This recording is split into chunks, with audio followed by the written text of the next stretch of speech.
back here, the UCCU ballpark, home of the Utah Valley Wolverines.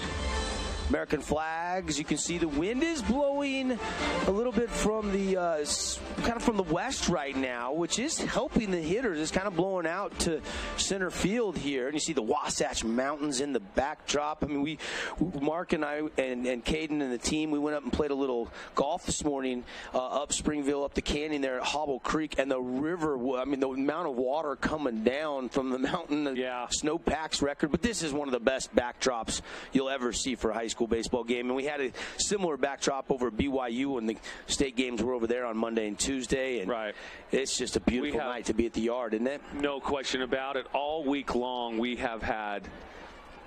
been treated to such majestic beauty where we sit, looking at that Wasatch mountain range behind us with the snow caps, and it's just been awesome. I love it here at UCCU ballpark as well, because you got the double American flags out there in center field. It truly is remarkable.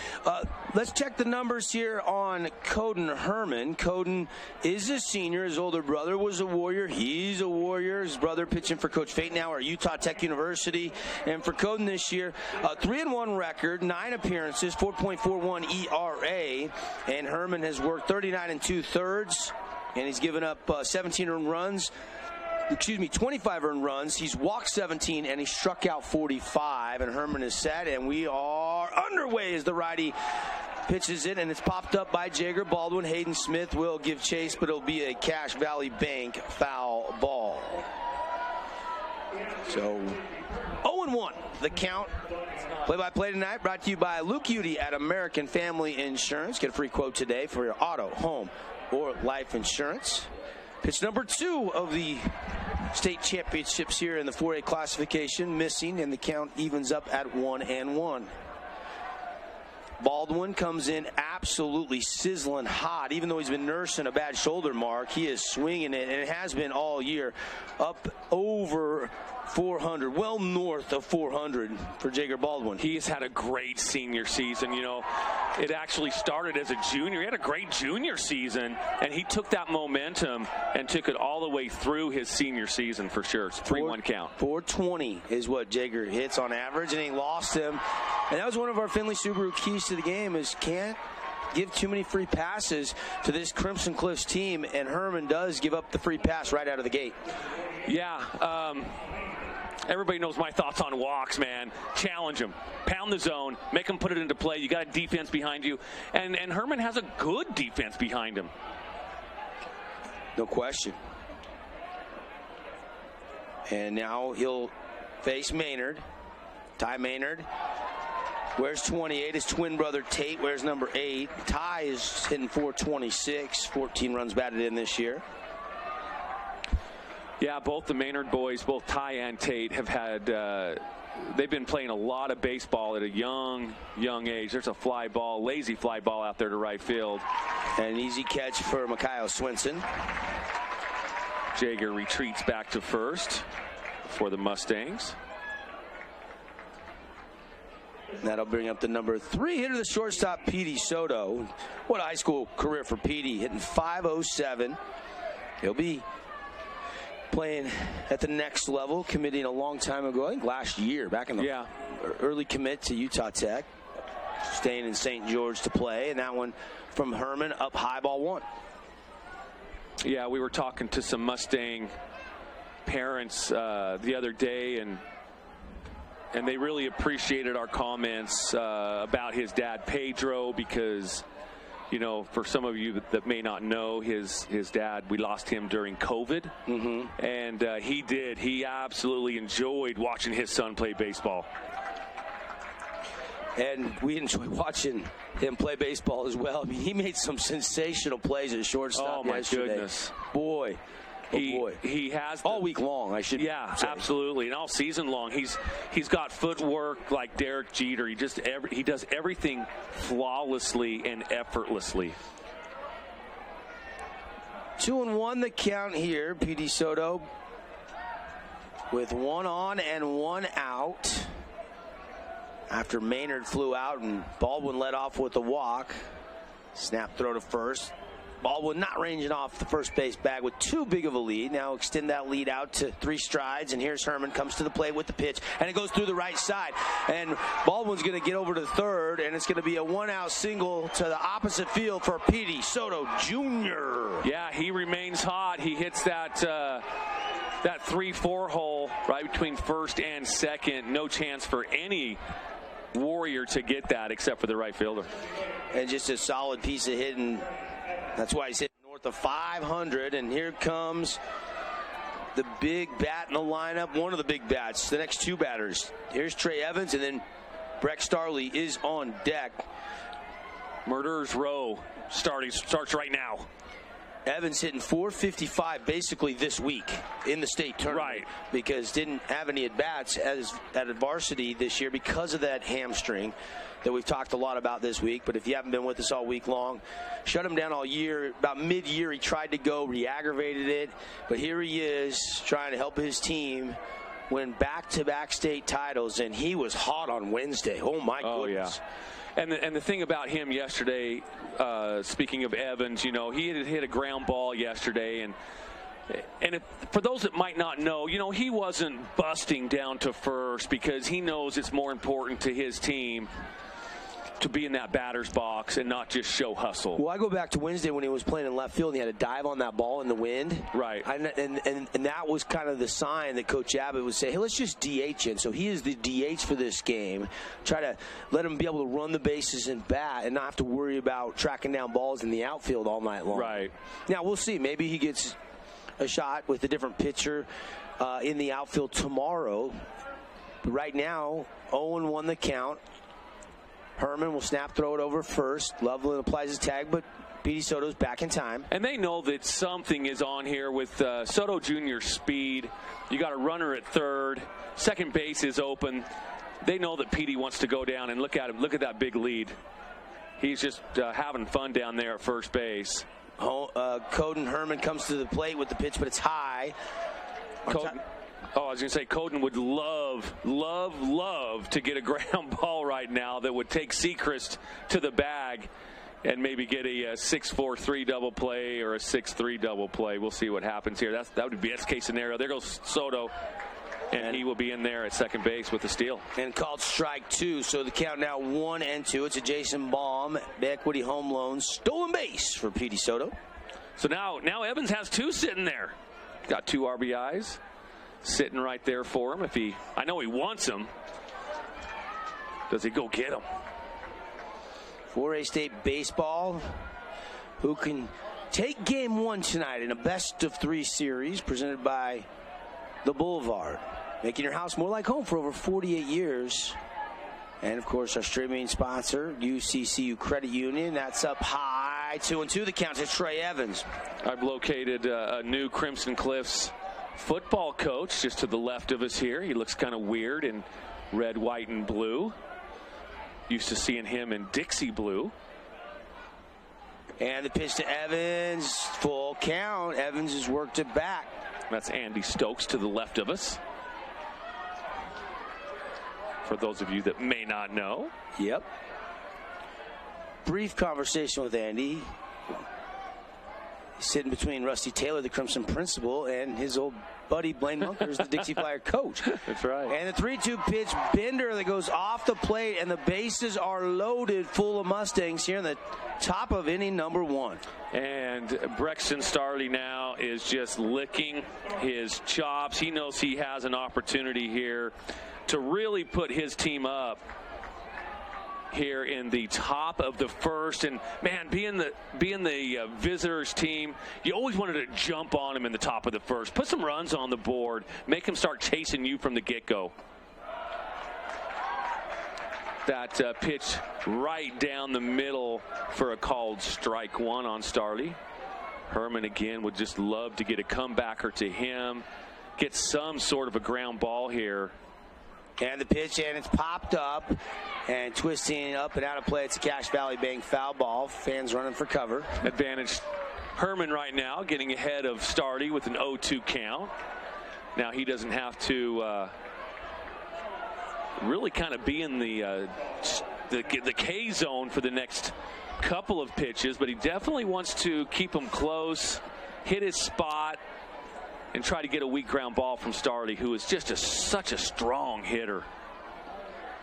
Bases loaded, one out. Here's the 0-2 pitch, and a swing and a shot by Brex to short. And it's going to be a double play as Sechrist goes unassisted, steps on the bag, and what a dig by Loveland. He had to secure it, and he did. Here's our S&S Mechanical double play replay. Beautiful footwork by Sechrist, and good dig down there by Braden Loveland. That's what a good first baseman will certainly help out all of the infielders when your first baseman can do those type of digs. So no runs on one hit. They strand a couple out there. Double play ball. That's a big momentum swing there for Coden Herman and the Snow Canyon Warriors, who will take their bottom of the first ABs when we come back. No score here on the Fan Sports Network, KSLSports.com from the fourth. Did you know that St. George News has a new app? Download the St. George News app today and stay up to date on everything happening in Southern Utah. Get instant notifications on news, weather, sports, and more. Download the app today and get your local news now. First Ace Hardware is conveniently located in St. George on the corner of Bluff Street and St. George Boulevard with 30,000 square feet of lawn and garden, paint, tools, fabrics, sporting goods, and the most complete nut and bolt section in town. First General Store, the Big Ace store on Bluff and on Main in Cedar City. As a local business owner, it's important to get the word out about your business. More people equals more revenue for you. Get your business in front of over 160,000 people in Southern Utah each week with St. George News. Contact St. George News today. Region 10 Sports is brought to you by Nets on Fire, the premier training and event facility in Southern Utah. High-level individual and group training catered to your athlete, plus the best camps, clinics, tournaments, and showcases in the West. Visit netsonfire.org. Time Furniture Company.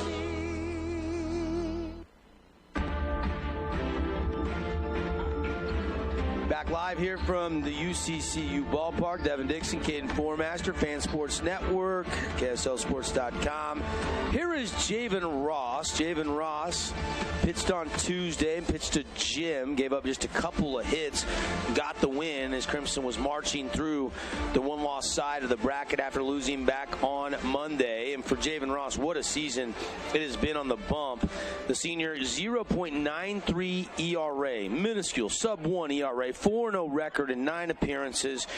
He's been a part of 2 combined no-hitters. He no-hit Snow Canyon with Morris on the back end, and then later no-hit again with Morris coming in and giving up none between the two twice in this season, and he has got 61 strikeouts compared to just 22 walks, and he's only given up 5 earned runs in 37 2/3 work. Yeah, what a combination those two have been all year long, and what a luxury it is for Ross to have that type of pitcher in Morris behind him pretty much every region game. If he was to get into trouble, Morris would come in, take care of business, and move on. Now, Ross didn't get in trouble a lot. Like you said, he is just a phenomenal pitcher, low ERA, high strikeouts, big southpaw. So Javen Ross, final warm-up pitch, they throw it down, and here comes Makayo Swinson, just a junior. Absolutely has had himself a great season this year. And he is ready to get things going for Coach Sechrist and the Warriors. It's Makayo Swinson, 474 batting average mark, so he's been raking. Not bad for a leadoff hitter, man. That's what you want from your top 2 spots, is definitely get on so that your 3, 4, and 5 hitter have those opportunities for RBIs. Ross, the lefty, first pitch of the game, and it's a slow roll out to Petey Soto, gloves it, and the throw in plenty of time to Andrus, a 6-3 put out and 1 away. One pitch, 1 out. Yeah, it took a nice candy hop to Pete Soto Jr., and he's not going to mess that up, and he's got a rocket for an arm, and he just displayed a little bit of it right there. Here is Crew Sechrist, the youngest. You got Brock, Brogan, Cannon, and Crew. Before Sechrist, and all were great baseball players. that came through the program. I think that's a... And all of them went on to play college baseball, some form or another. Cannon just finished up playing this spring season out in the Pac West with the Academy of Arts Urban Knights, and Sechrist fights that one off. It's a Cache Valley Bank foul ball. I think that's in the contract of having the Sechrist last name, is that you have to play baseball. It just comes with the territory, right? And Cannon's in there shaking his head, yes. You're always around the field. Here is the 1-1 pitch now to Crew, and try to bring it back with some break, but it stays up and away. 2-1 the count here.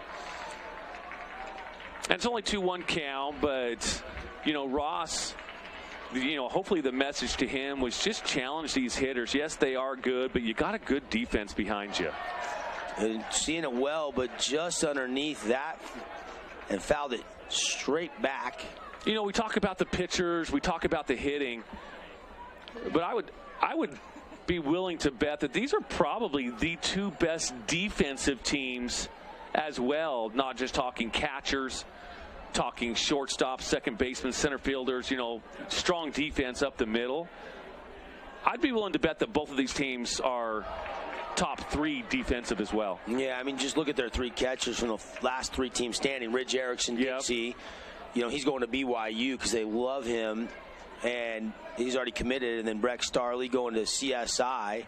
And Hayden Smith's going to get some offers. He's only a junior. You got to believe the way he's hitting it and defending. Yeah. When he was hustling down the lines to back up throws, college coaches have to see the effort Hayden Smith puts in.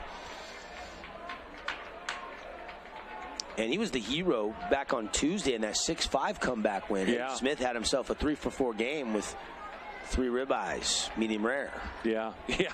3-2 pitch. And strike 3. It's an S&S mechanical strikeout. Javen Ross froze Sechrist and got him looking. Must have caught just the inside part of the plate right there. That was definitely a pitcher's pitch. I can understand why Sechrist probably didn't take a cut at it, but maybe it was close enough where he fouls it off. Here's Ryder Harrison, who was trying to track down a ball off the wall. He crashed into the wall going almost full speed. Not quite full speed, but almost. Had to leave the game. That was on Wednesday. But the off day, they kept an eye on him. I talked to him pregame. He said he feels A-OK, which is good news for the Snow Canyon Warrior team. And Ross starts him out. Strike 1. Yeah, it was a big swing, too. He tried to make this a 1-0 game on that one. That one outside. Ryder Harrison this year, .417, the batting average. Driven in 28 RBIs, 11 doubles, and 7 home runs. Yeah, that pitch just missed the outside part of the plate. Good take by Harrison. Lefty on lefty matchup here. Ross outside, ball 2. 2-1 the count on Ryder Harrison. I called him earlier in the week a professional hitter at the high school level. His plate approach, his plate discipline, his stride, his stance, everything top notch. This kid really swings it. And he has been since his freshman season. Yeah, he certainly has. We called a couple of Warrior games this year, and I think he had a dinger in both of them that we did. Of course, he was the hero on Monday. He hit the opposite field walk-off to stun Bear River. Yeah, that's right. And their ace, Deegan Rigby, hit about 380 feet out of the left field. And boy, what a gem Rigby pitched that first day as well. Harrison ended up hitting that 2-run. He made one mistake. Yeah, 2-run And it wasn't shot. even a bad pitch. It was kind of... No, absolutely. It was outside part of the plate. Yeah. Slow roller to second. And Maynard over to first to Andrus, a 4-3 put it, and that'll do it for the bottom of the first inning. No runs, no hits, nobody left on base, and no score on the Wilkinson's House of Lighting scoreboard. We'll take a break, come back, second inning coming up on the Fan Sports Network, KSLSports.com. Hey, it's Sheldon Demke. Check out the latest episode of What's on the Menu, a behind-the-scenes tour of local restaurants. We'll see some of their favorite dishes and get an inside look on how these dishes are prepared. Check out this week's episode at stgeorgenews.com and click the shows on the menu tab. Adams Wealth Advisory is a financial planning firm that is combined with an investment firm to provide the best possible outcomes for our clients. I always believe if you're intentional with your financial plan, things are going to work out really well for you. Visit AdamsWealthAdvisors.com USACom or call 752-1702 to schedule a time with an advisor today.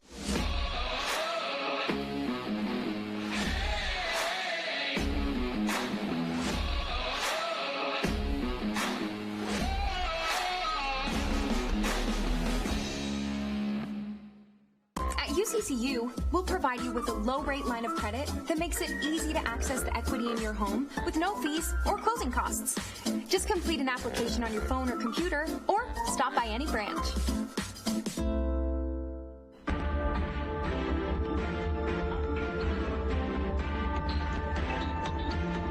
Welcome back, everybody. Friday Night Baseball inside the Utah High School Activities Association 4A State Championships. Devin Dixon, Mark Musgrave. And we go to the second, no score. Yeah, absolutely. The Mustangs had traffic on the base pass in the top of the first, but a pitcher's best friend, the double play, got Herman out of that jam. But it doesn't stop there. I mean, here we go. We've got Tyler West, the center fielder, stepping in, the lefty, and he's been raking all year long as well. Yeah, Ty West, you look at the numbers, pretty impressive, 420 hitter. And he goes and gets this one, and it's going back, and it's Hafen to the track, and he has to pull off it, and one hops the wall. It's going to be a leadoff double to opposite field for Tyler West on cue. Yeah, he went oppo, and it was a one-hopper. It hit the warning track, bounced up off the wall, and with West's speed, he's going to get to second easily. So Tyler West just digging that one, a little low and outside, going the other way with the pitch. Haven's got a beat on it, but he realizes he couldn't get to it, so he gave space to try to play it off the wall. And here's McKay Wright. And McKay Wright, we've talked about this. Not many players can say they've hit a home run in the same inning before. He did that this year for the Mustangs. McKay Wright was hitting .450 to start this week. His batting average is up to .469. What's that tell you about the week he's had at state? It means he is hitting and seeing the ball very well. Swing and a miss, strike one. He has risen his average 19 points, and he's just a sophomore. Yeah. Yeah, he will definitely be a force to be reckoned with the next 2 years in this tournament. That one fouled up and out of play. Cache Valley Bank foul ball. Advantage Herman getting ahead of Wright here with an 0-2 count. By the way, as always, we're looking for our Hearst Ace Hardware players of the game. We'll name one for each team. Also, at the end, we'll pick the biggest play of the game. We call it our Appliance Wholesalers Plus Playmaker Play of the Game. They're the playmakers in the appliance business. Got a defensive play of the game, got a Jersey Mike sub of the game.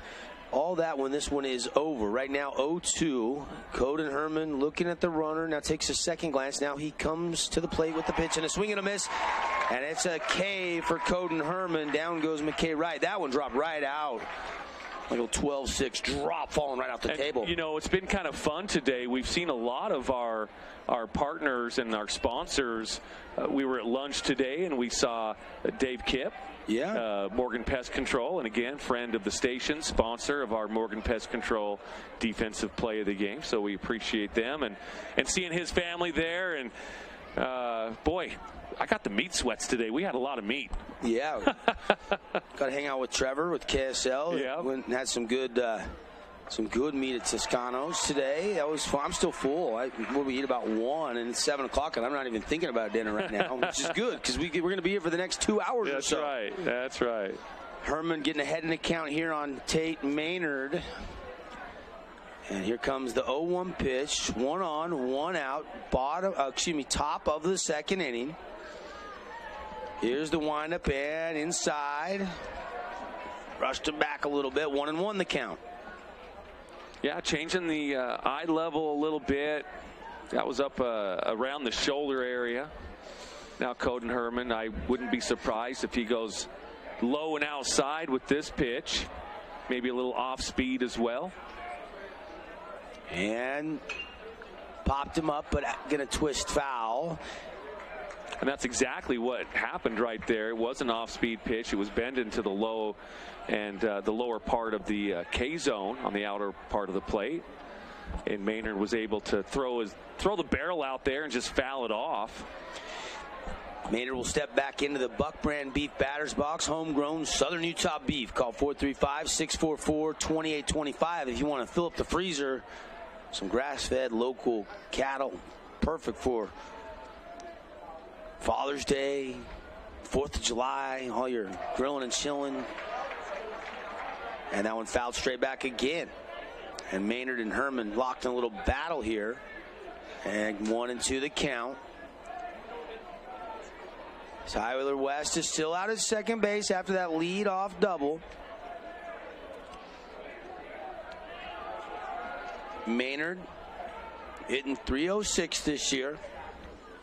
Breaking ball doesn't quite get all the way back to the plate. As a team, look at these batting averages. Crimson as a team, .392. Snow Canyon collectively as a team, .358. These two teams, there's a reason why they're playing again, the title game. There's no question about it.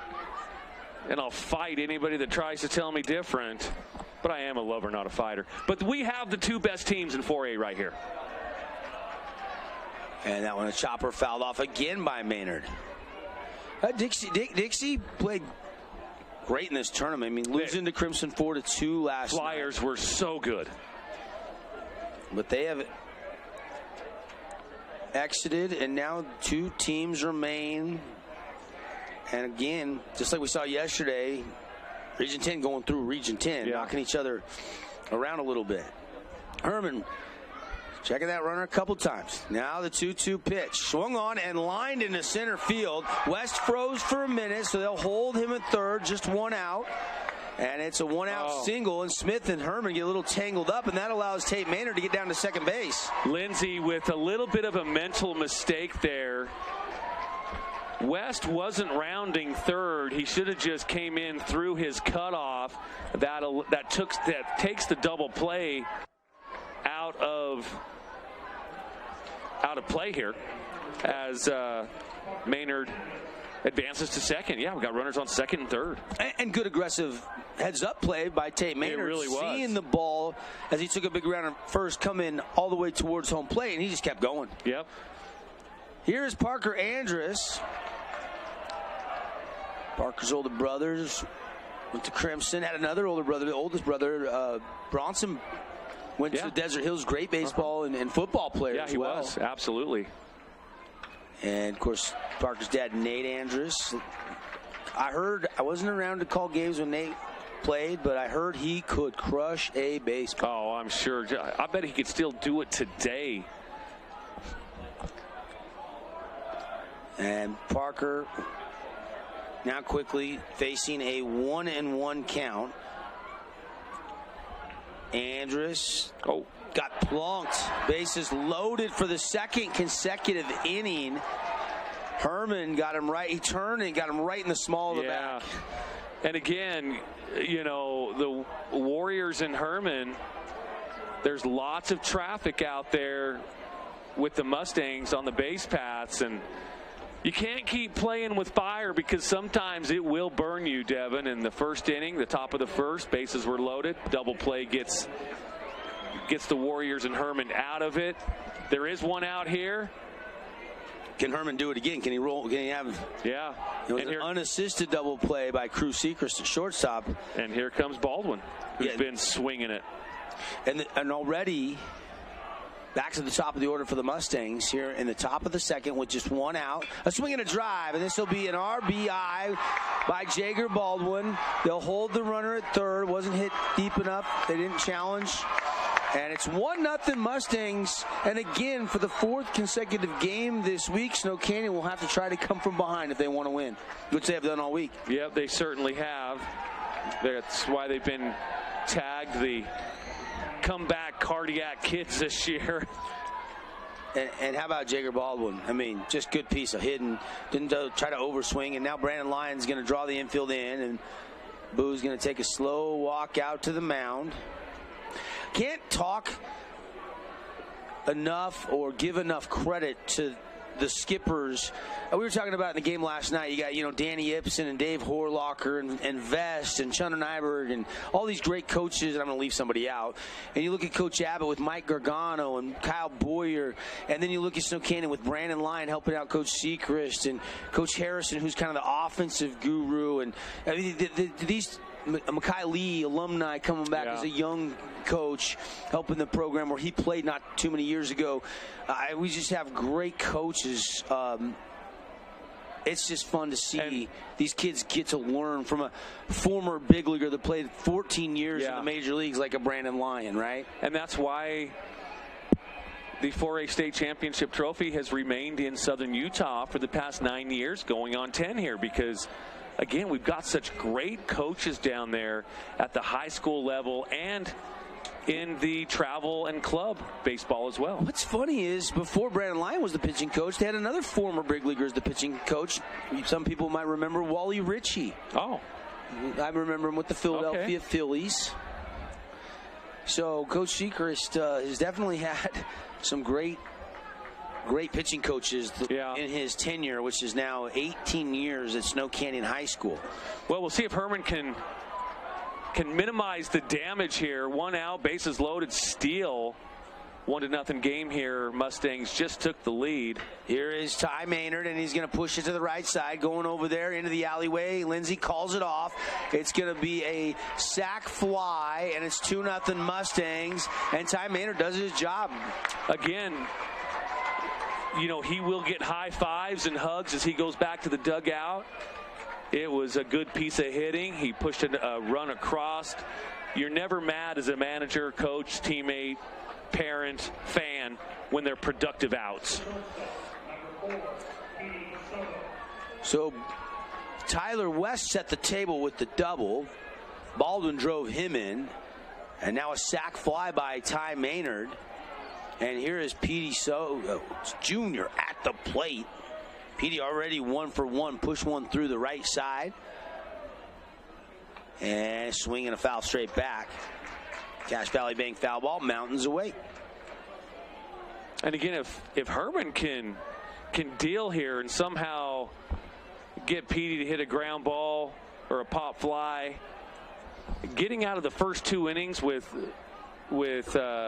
bases loaded with 1 out and only giving up 2 runs, that would be a minor miracle for the Warriors, because it could be a lot worse. 1-1 the count here on Soto. Herman rocks, fire, slow roller. This is going to be over to first, and it is Tank Kelly getting it in time. Good play by Tank. Had to put some mustard on that dog because it was hit so slowly. And a good pitch to induce a slow roller, but they do get 2 runs on 3 hits. They do leave a couple runners on base, and through an inning and a half, the Mustangs have the 2-0 lead on the Wilkinson scoreboard. We'll be right back. In Utah, we love our sports. At KSL, we live and breathe sports. Wherever the action is. Look who we found in Pasadena. We're there. Wherever you are. Tune in. On air, online, and on the new KSL Sports app. We cover it all. From high school to pro. And the only radio team that's home to the Utah Jazz. KSL Sports Live and KSL Sports Zone. The one team that never stops tracking your teams. Check out this week's edition of TGIF on stgeorgenews.com. TGIF is your weekend adventure guide to all the fun and exciting things going on in southern Utah this weekend. Find this week's edition at stgeorgenews.com and click the shows on the menu tab. Have a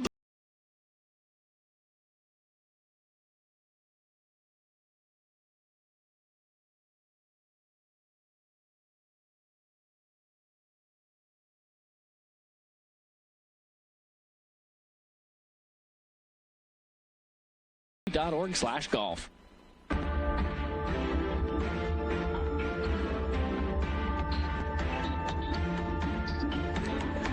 Welcome back. Mustangs a 2 spot in the second. Warriors will get their at-bats here in the bottom half. They have the home team as the 1 seed in this 4A Baseball Championship Series. Tonight's game 1 of a best-of-3. Devin Dixon, Mark Musgrave, presented by the Boulevard. Yeah, Sam Lindsay's going to lead off for the Warriors. Had a little bit of a hiccup defensively out in center field where he probably should have just went through his cutoff and kept the double play in effect.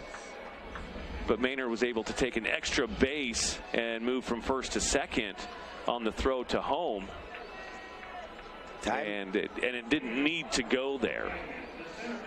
2-0 our score. Wilkinson's stylish accents, sliding interior, exterior, fans, great home decor over there across the street from Fiesta Fun. Since 1948, homeowners and contractors rely on Wilkinson's. And light it up, Region 10 here in the 4A State Championship, just like Wilkins can light up your home. Pitch from Ross, and just missing to Lindsay. It's a good matchup here, the cleanup hitter, a righty on lefty matchup. Two power players here. You've got Ross, a power pitcher, Lindsay, a power hitter. This is why we're here. Outside, ball 2. And Ross is being careful with him. Obviously, he knows that Lindsay is a very dangerous hitter. He's going to work around the zone like he is right now. Now, you get to a 2-0 count, 3-0 count. You've got to come into the K zone at some point. And he does right there. The opposite field, Baldwin going back, has a beat on the track and makes the catch. That's the short porch here, but he did not get enough of it, and Lindsay flies out for out number 1. Yeah, right in front of the Hampton Inn and Suites banner down there in right field. Baldwin, one of the better, if not the best, right fielder in the region. We've seen him on display all season and certainly all tournament long, especially with that Superman catch last night to rob a double, maybe a triple. And here is Hayden Smith. Checks his swing and takes strike 1. Good pitch there from Ross. 0-1 the count. And Ross working quickly here with nobody on base, swinging a chopper into the plate. 0-2 the count. Yeah, Ross ahead of Smith here. Advantage Ross. It's always nice as a pitcher and for your defense when a pitcher gets ahead in the count, because he can kind of throw some trash here and try to get some weak contact. And that one, a slow roll out to Soto. Gloves it, throw across the diamond in time. 2 outs. He makes it look so effortless. He really does. His footwork, everything is just about perfect when Petey Soto Jr. is fielding a ground ball, throwing it to first, second, third, wherever he's going with it. Great night. The wind has still kind of been 7 to 10 miles an hour. It is blowing kind of straight out to center field, left center field. Kind of a west wind. Sun's starting to go down behind the stadium, which is putting some shadows here on the UCCU ballpark field. That was Ross's 20th pitch. So he's been very efficient as far as the pitch count goes. Indeed. The 1-2 delivery. Ince fights it off. And that was one thing that we had talked about in our pregame show, was for the Warriors to be patient, try to get Ross's pitch count up. You know, the sooner you get to that Mustang bullpen when Morris isn't available, the better. And a shot up the middle, backhanded by Ty Maynard. The throw on the money to Andrus. Morgan Pest Control defensive play nominee. Maynard with a backhand going towards second base, slides on his butt with the backhand, and a good strong throw to first. Got to kind of slip, but was able to still set and throw a perfect nice 4-3 put out. Well, that'll do it. 2 innings in the books and a 2-0 lead for the Mustangs over the Warriors here inside the 4A State Baseball Championships. We'll be right back. This cheesesteak is so freshly grilled, you could still hear it sizzling. I can hear it too. Me too. Actually, it's the cheesesteak grill. Grilled right in front of you. It's a Jersey Mike's thing. Inspired design. Ultra quiet operation. To you, it's a Bryant Evolution cooling system. To us, it's the ultimate machine.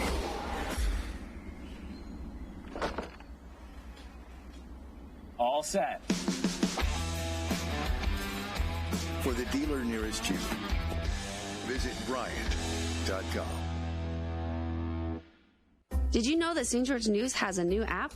Download the St. George News app today and stay up to date on everything happening in Southern Utah. Get instant notifications on news, weather, sports, and more. Download the app today and get your local news now.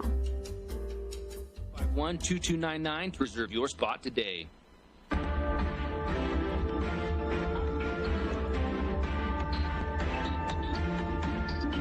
We go to the third inning here on the Fan Sports Network, your home for the 4A State Baseball Playoffs and your local sports leader. Nobody covers more simulcast than us here on the Fan Sports Network. Got the video link up at thefansportsnetwork.com or KSLSports.com/stream. And it will be Trey Evans to lead off the inning here for the Mustangs with a 2-0 lead. Coden Herman back in here to pitch in the top of the third inning. He's given up 2 runs, both earned on 4 hits. That was a nice pitch by Herman, catching the lower part of the outside plate. That time he goes outside a little bit more, trying to stretch to see where he can get that called strikeout. But that's going to go as a ball. 1-1 the count. Great crowd tonight, and a hot shot but foul. Look out, Coach. Coach Boyer just kind of turned his head to the side like me trying to dodge Mark's golf ball this morning. And he's not lying on that either. Good thing you yelled. I looked up, it was coming right at me. Whoop, moved the head to the side. I don't know what happened there, Deb. Nobody was hurt, and nobody recorded that, so we're good. I don't know what happened there, man. 8-iron in your hand. I thought you were solid, too. I don't know what happened. I felt comfortable with it, that's for sure. Oh, that was fun today. 2-2 pitch from Herman. Breaking ball and an S&S mechanical strikeout for Coden Herman. He fooled Evans there with the off-speed pitch. And for Coden Herman, that is his second strikeout of this game. Yeah, that's a big confidence booster for Herman as well, knowing that, he can throw his fastball, he can throw his off-speed stuff, and get these hitters out. And it's the first time he has gotten the first out of the inning. Yes. Yeah. West doubled last inning. Baldwin singled in the first. So he has thrown a lot of stress pitches. Actually, excuse me, Baldwin walked in the first, if I'm not mistaken. Here is Breck Starley, 0 for 1 tonight, getting the second AB of the game. Yeah, he has thrown a lot of stress pitches today. He would love to keep those base paths clean this half inning. Chopper foul. Starley hitting .338. And I know Coach Sechrist would like to keep those base paths free of Mustangs as well. Rex has 7 of the 19 home runs this year. Yeah. Parker Anderson's hit 2. Tyler West has hit 2. Petey Soto's hit 3. McKay Wright's hit 2 in the same game, in the same inning. Yep. And it's now 2-2. Warrior fans approving of that pitch by Coden Herman. And that one down low, and it hops off the shin guard of Hayden Smith behind the dish, and it's a full count. Full count. My advice, if I was Smith, I would really kind of let Herman know, hey, let's go at him here. Let's challenge the zone, see if we can get a fly ball.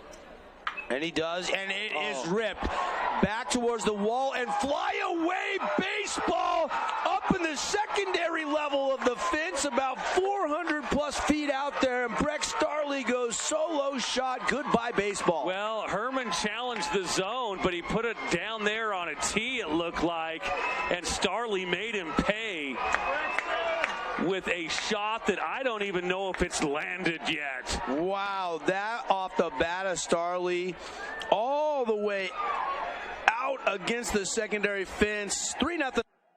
Breck Starley, I see ya. What a swing and a hit. And that home run was not wind aided. No. No, that was a note. You saw Corbin Ince just turn and watch it. And as soon as I saw him turn and stop, you knew that ball was flying out of the yard. Bunt attempt by West popped up. Smith's going to have a play, and he makes the catch. Oh, that's big for the Warriors. I know it it doesn't seem like it should be big, but it really is to get that momentum back after that big time shot by Starley. And it's always nice as a defensive team to get those free outs. When I say free outs, I mean those pop fouls. You know, they're not going to be a hit if you don't catch them. So to me, they're free outs. That pitch down low for ball one. And now Maynard will step back in. Herman. Excuse me, that's McKay Wright. And McKay Wright pops that one up to shortstop Sechrist underneath, and that'll do it. But one swing, one blast of a solo shot home run, a towering monster ball that leaves the yard by Brexton Starley. Here's one more look. Oh, man, he just drove that thing well over the Costa Vida sign out there in left center field. About got those fans who thought they were probably pretty comfortable sitting out there on the other side of the chain link fence. It made them move a little bit out there, Devin. Again, on the Wilkinson's scoreboard, 3-0 Mustangs here from the UCCU ballpark at Utah Valley. We'll be right back. As a local business owner, it's important to get the word out about your business. More people equals more revenue for you. Get your business in front of over 160,000 people in southern Utah each week with St. George News. Contact St. George News today. Region 10 Sports is brought to you by Nets on Fire, the premier training and event facility in southern Utah. High-level individual and group training catered to your athlete, plus the best camps, clinics, tournaments, and showcases in the West. Visit netsonfire.org.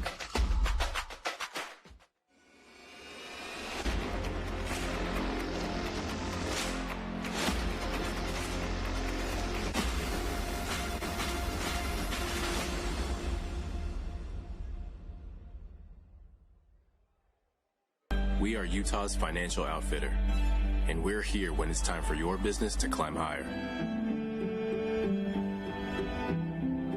Cache Valley Bank, mountains await. Member FDIC, equal housing lender.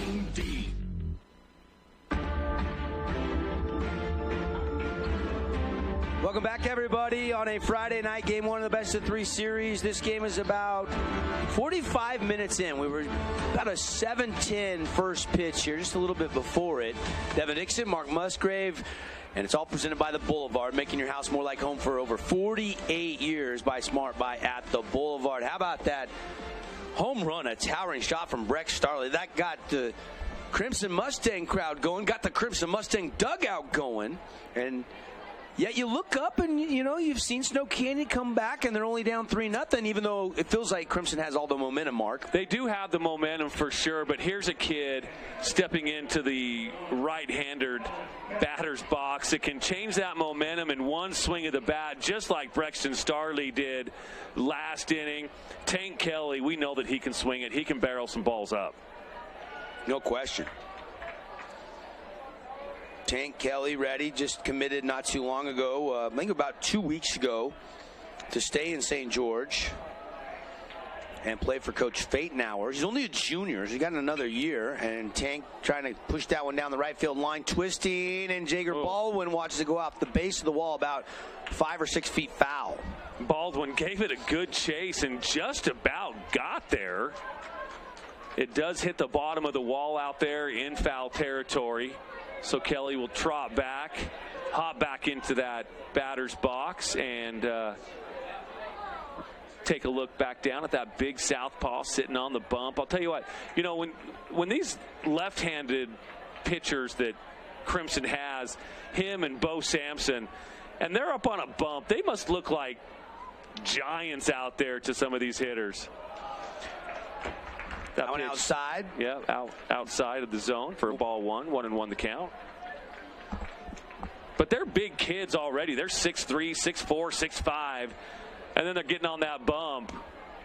That was a donut run home run by Breck Starley, by the way. Shout out to the Donut Runner, home run sponsor. Absolutely. Don't forget this weekend to start your mornings at the Donut Run off Brigham Road by KB Express in St. George. God, everything they have in there is just so tasty.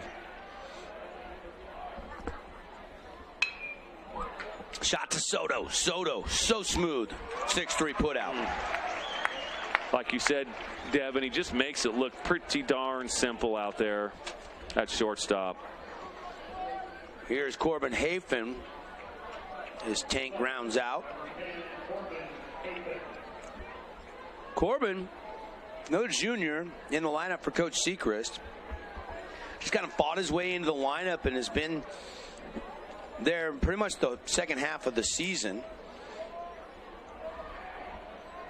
Wearing number 10, the junior left-handed hitter, hitting .323. Oh, that get him? Yeah, it did. It got him. He's going to be the first base runner for the Warriors. Yeah, and really the first mistake Javen Ross has made all game long. Absolutely. So Hafen is aboard, the number 8 hitter in the lineup, and here's Loveland now, the 9 hitter, and then Swenson in top of the order.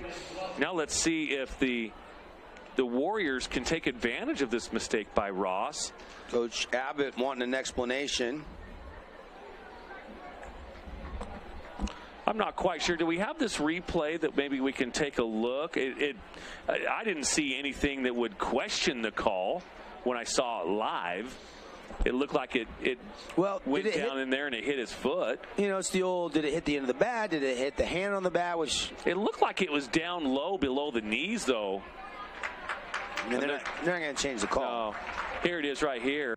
Yeah, see, that was well below the bat and everything. So, again, again, coaches have these discussions with the umpires.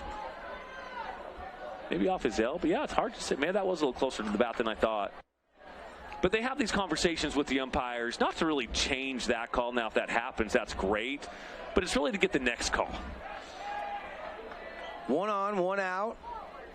Like Mark mentioned, first base runner of the game for the Warriors. They trail 3-0. 3 runs on 5 hits, no errors for the Mustangs. I think it's important here for the Warriors to really take advantage of this mistake, because the Mustangs have really taken advantage of all of the Warrior mistakes, and that's why they're up 3-0. Loveland checks the swing. They appeal. He does not go. Stats tonight brought to you by Adams Wealth Advisors. Markets, as you know, can be unpredictable. Charting your financial future shouldn't be. That's where you need Adams Wealth Advisors. Schedule a financial consultation today. AdamsWealthAdvisors.com. Javen Ross, 2-0 pitch here. And 3-0. Is that one just missing the top of the K zone? Mustang fans are getting a little restless with that call. They thought that should have been a called strike, maybe a 2-1 count. But to their chagrin, the home plate umpire is the only one that counts, and it's a 3-0 count. Ross ready. And right down the middle when he needed to throw one, able to do so. The command has been great for Ross tonight. Now this is still a pitcher's count, or a hitter's count, 3-1 count, and Loveland can probably look for a fastball here. Ross 3-1, ready, fires, fouled up and out of play, 3-2. He does get the fastball, and Loveland misses it. That's the thing about Ross, though, no panic, down 3-0 in the count. And that was one of the keys for Snow Canyon, be patient, but then he comes over the plate, makes you swing at it, and all of a sudden now, Ross got a chance to get another K. Absolutely.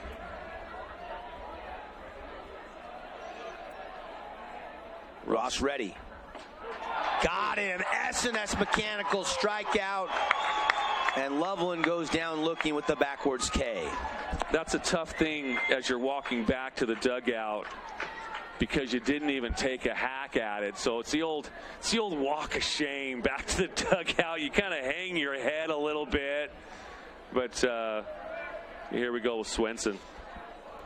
Micaiah Swenson, right-handed batter against Ross, the left-handed pitcher. Breaking ball, tries to push it, and it's fouled over to Andrus. He's got room, makes the catch.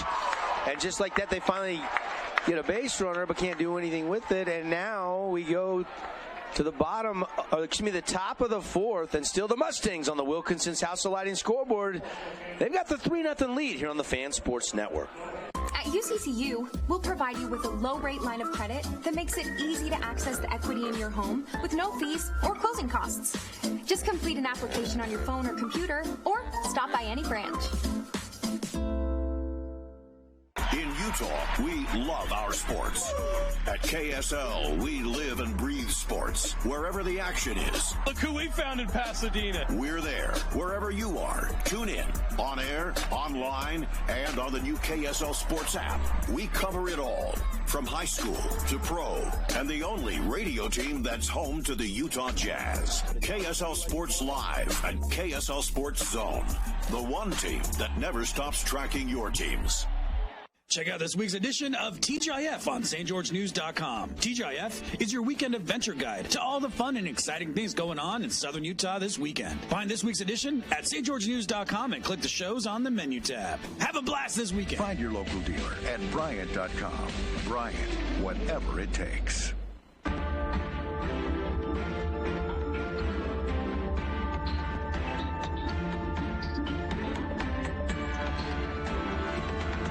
Hey, we're back, everybody. Glad you're with us on a Friday night here from UCCU Ballpark, Utah Valley University. Devin Dixon, Mark Musgrave.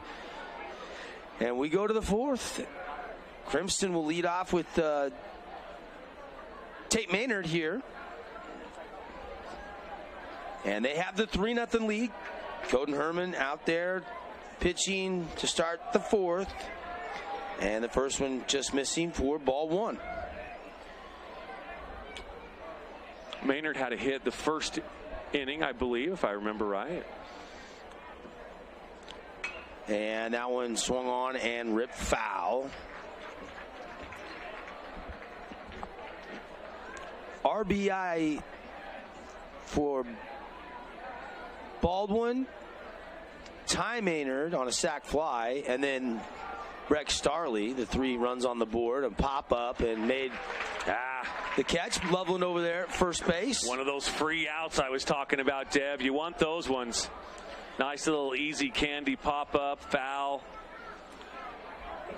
And quickly 1 up, 1 down. And here is Parker Andrus. Yeah, you're right. Maynard was 1 for 1. Now 1 for 2 tonight. Andrus steps in. And a swing, and he lifts it into left. Hafen coming in, jogging in, and has it. And quickly 2 outs. Easy little can of corn right there for Herman. Little easy pop fly out to left field.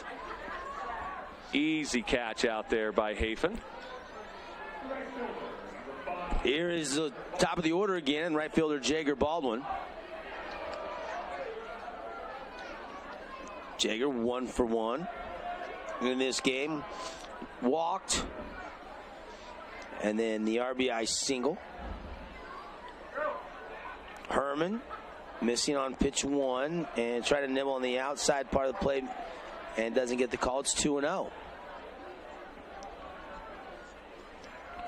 You know, you can make an argument for Jager as the MVP of this tournament. And I don't say that just because I know the kid really well. I mean, he has been doing everything, playing through a shoulder injury as well. His shoulder's hurt, just gritting it out. He works a walk right there. He's probably one of the most selfless players on this Mustang team. Not that they have any selfish players, but he is probably the most selfless player out there. He gets hits, critical hits, makes diving plays in the outfield. You know, you could make an argument for him being the MVP of this tournament. I agree. I agree. He's had an unbelievable year and an unbelievable tournament, no question about it. Herman's going to try to pick him off. Not quite in time. Baldwin back to the bag at first safely. And here is Ty Maynard, number 2 hitter for Coach Justin Abbott in the Mustang lineup. Swing and a miss. Big swing by Ty Maynard right there. He was looking to go to an alleyway there. Big time swing.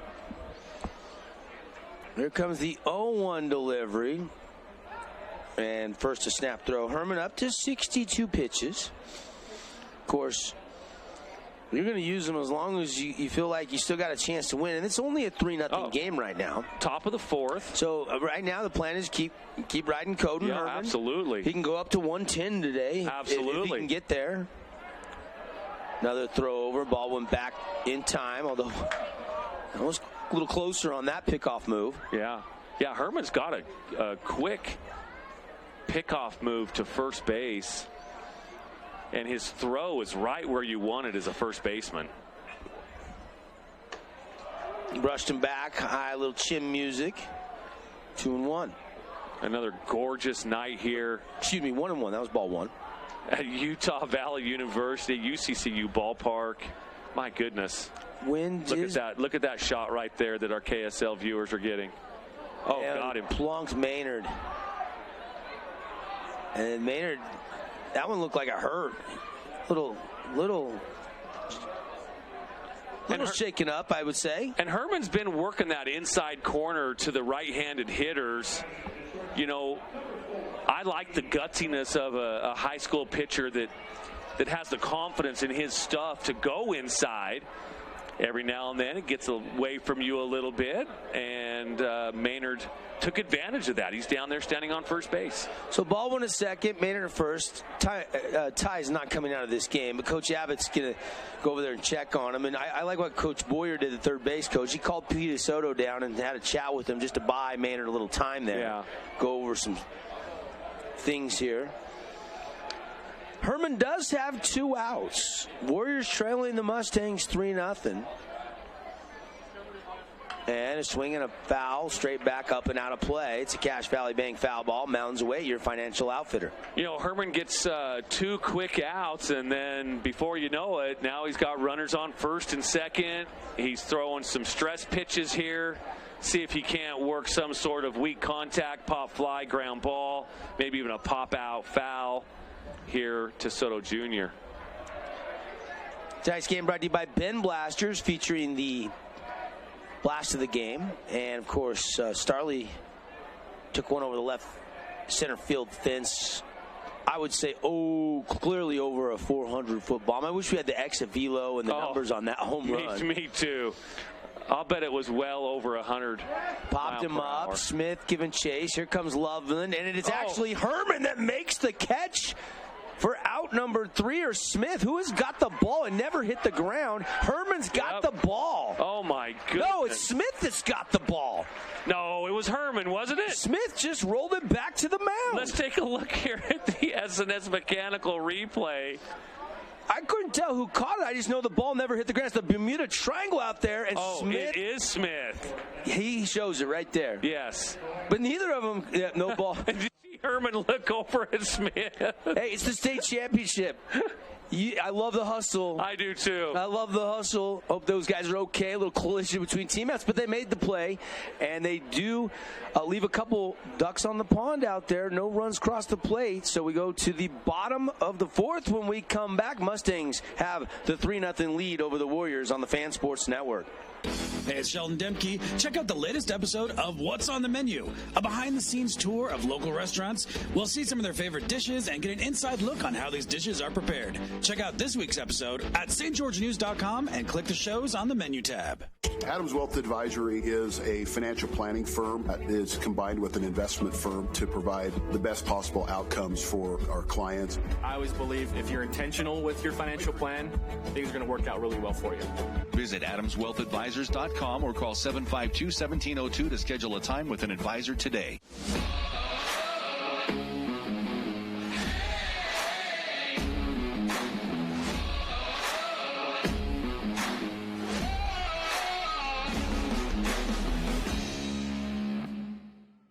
UCCU will provide you with a low-rate line of credit that makes it easy to access the equity in your home with no fees or closing costs. Just complete an application on your phone or computer, or stop by any branch. Game 1 tonight in this best-of-3 series. Crimson leading 3-0. And, of course, moments ago, we just saw a Red Bed Regeneration energy play. Go get lit with their red light therapy, redbedregen.com. And Hayden Smith and Coden Herman collided, and Smith makes that catch. What an energy play by Hayden Smith. Amazing. And, you know, all 3 defenders, the pitcher, first baseman, catcher, all converging on that pop fly, that pop foul, and it wasn't hit that high, so you didn't really have a lot of time to call somebody off. You just had to react. Exactly, and the kid who has the toughest glove to catch something is the one that got it, the catcher, Smith. Hey, our look ahead, game 2 will be tomorrow at noon. Our look ahead brought to you by Bucks Ace Hardware, 3 Southern Utah locations. Think Bucks. Tomorrow noon. And then, if necessary, game 3 would be 30 minutes following that noon first pitch tomorrow. Right now, 3-0, and Ross missing just a bit inside. 1-0 to Cruz Sechrist. Boy, the Warriors would love to get some runners on the base paths this inning. I mean, we're at the bottom of the 4th. Still a lot of baseball left. Beautiful bender for a called strike. 1-1 the count. But, yeah, they would love to.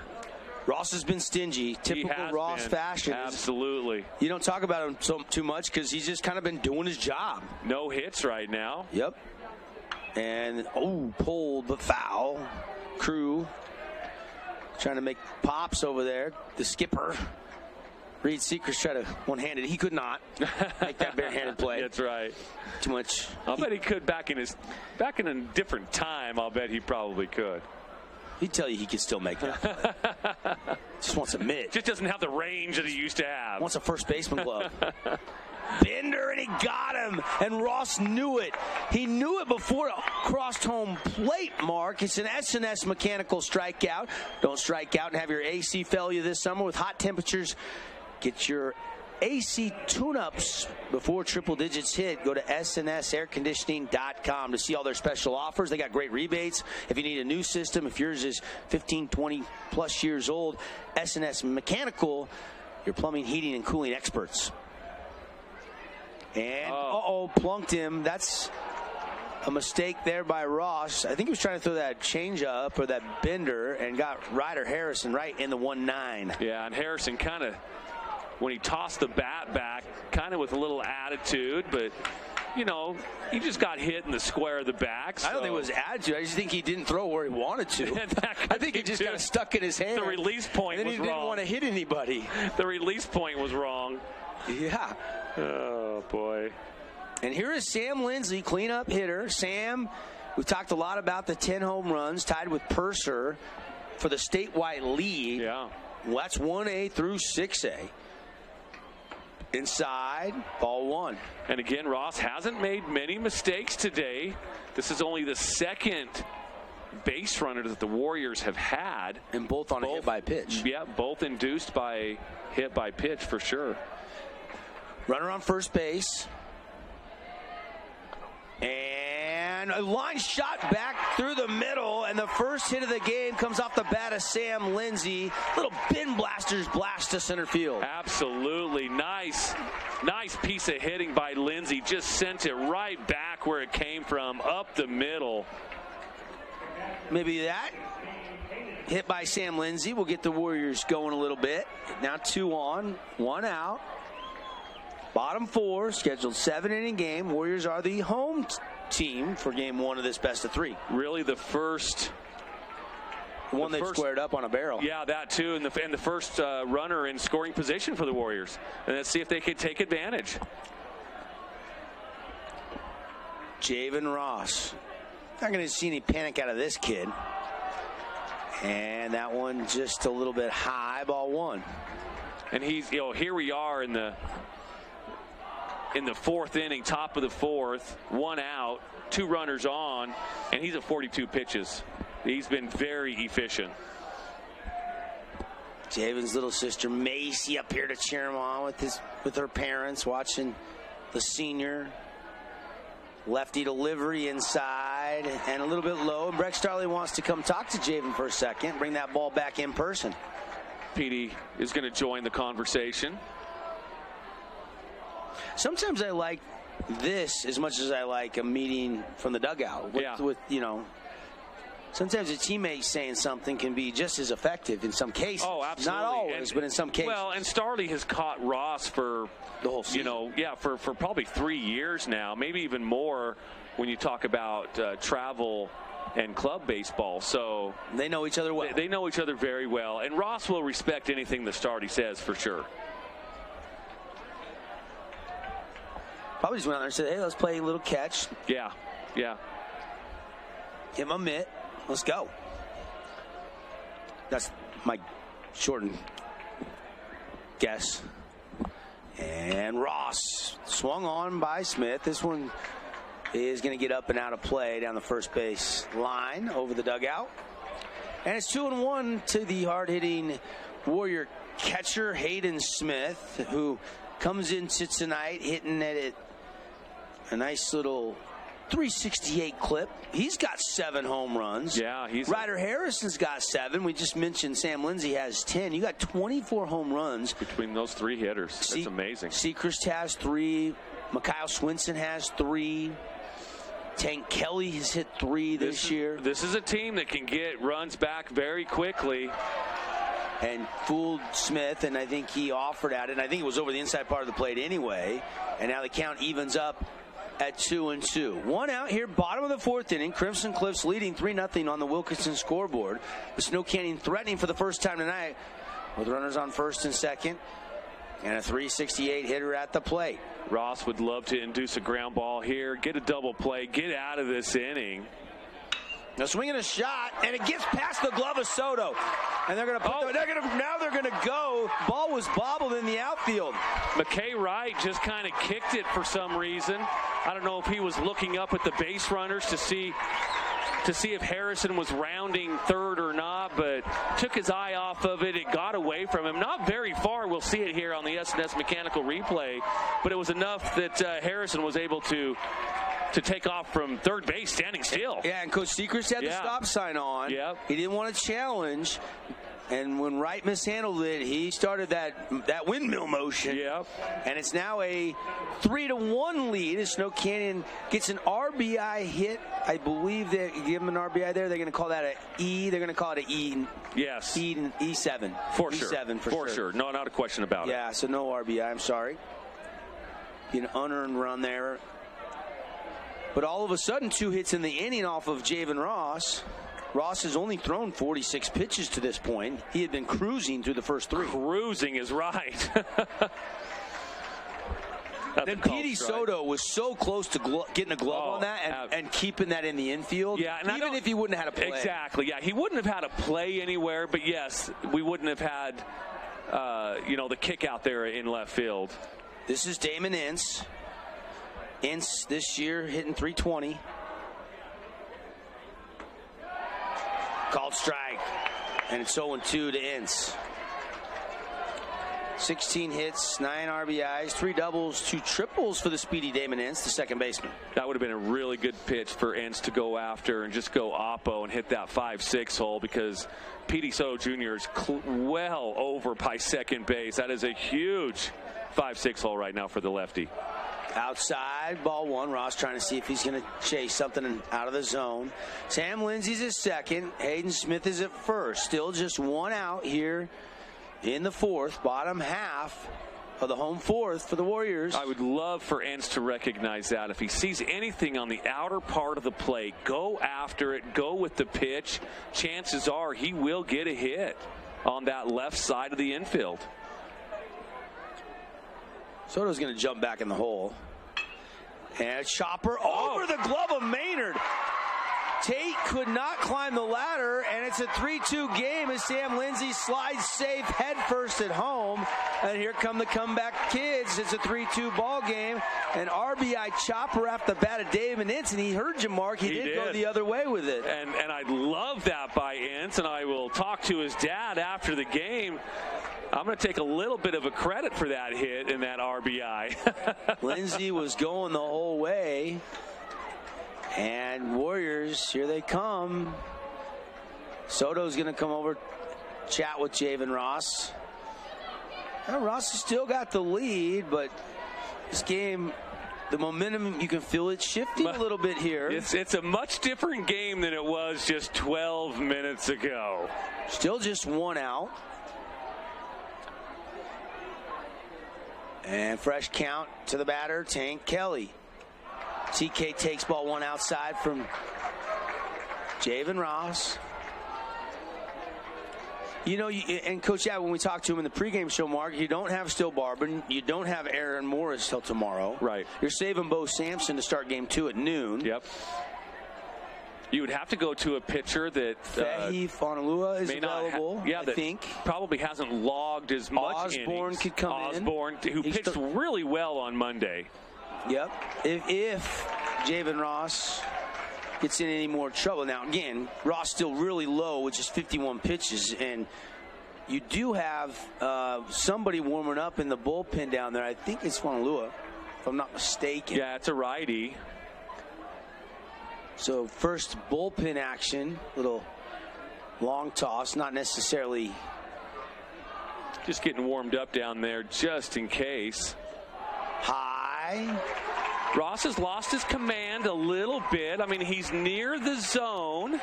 He's not getting those calls like he was earlier. Earlier he was, really catching the top of the zone or the lower part of the zone or catching the outer part of the plate. He's just a little bit off right now. His command isn't as nearly as sharp. There's one. When he needs a fastball, though, for a strike, he's been able to do that a couple times tonight. Now, again, this is a hitter's count right here. 3-1 the count. Kelly really needs to be locked and loaded here because he could certainly get a pitch to hit right here. Dan Kelly does have 3 home runs. Might go to a breaking ball here. We'll see what Coach Abbott decides to do. It's a fastball, and it's ripped into right. Jager Baldwin has it, and it's a line out to right field, and everybody has to freeze, and 2 down. So Ross battles back and gets Kelly. It was a hard-hit ball. The only thing is just change the direction, Kelly, because he hit it hard. It was a line drive, but it was just right to Baldwin out there. And Baldwin took a couple steps in and gloved it. And here is Corbin Hafen. Hafen tonight got hit. So, no. I haven't got him out. I haven't got a hit yet. Over O officially in the Adams Wealth Advisors box score right now. And that first pitch, outer half on the edge for called strike 1. Good pitch there by Ross. They've got to him for 2 runs on 3 hits already in the inning. Still got a duck on the pond out there at second base. Hafen does have 1 home run this year. I came at Snow Canyon on a home game, Warrior Field, and that one outside, 1-1. Yeah, Hafen being patient here. Again, left-handed hitter. So you got that lefty-on-lefty matchup. See if he can try to find a hole out there, maybe between the 3-4 hole between first and second. Andrus really playing to guard against a double down the line, so that 4-5 hole has really opened up. If Hafen can get something to pull, very similar to Enns, who was also batting from the left side of the batter's box. He went oppo. Same kind of hole here on the right side of the infield. Ross has the sign from Starley. Here comes the 2-1 pitch. Outside. Now he should get a pitch to hit here. Something in the zone. And we know that Ross loves to come down and make this count. You should be able to get a pitch that you can hit right here. And let's see if he can square it up and put the barrel on it. Ross ready.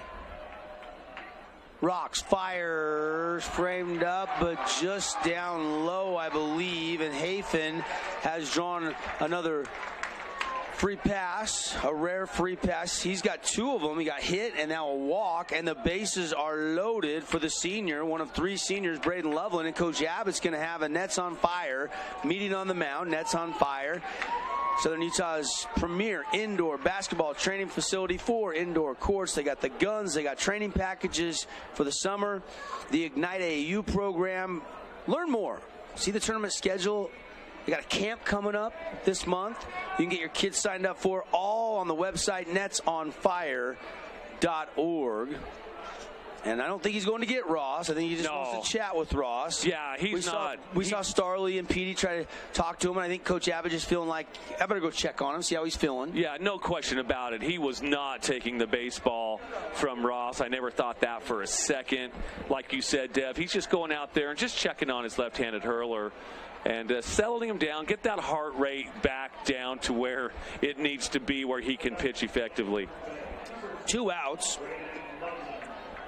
And Crimson can still escape this bottom of the 4th with the lead. Right now on the scoreboard, they lead 3-2.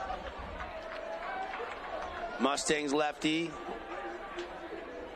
Now ready after that brief meeting on the mound. Swing and a miss.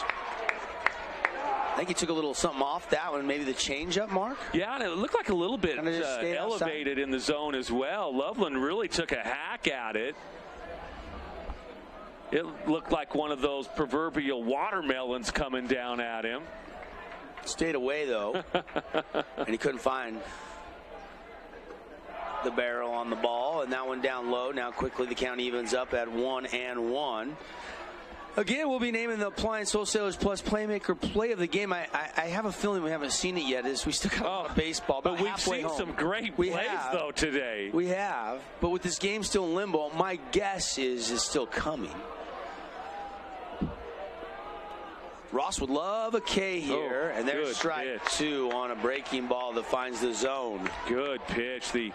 So far, the conversation by Abbott has certainly helped with Ross. Now gets ahead of Loveland. 1 ball, 2 strikes. And definitely advantage Ross. This is a pitcher's count here. Nowhere to put Loveland. The pitch, checked his swing. He did not go.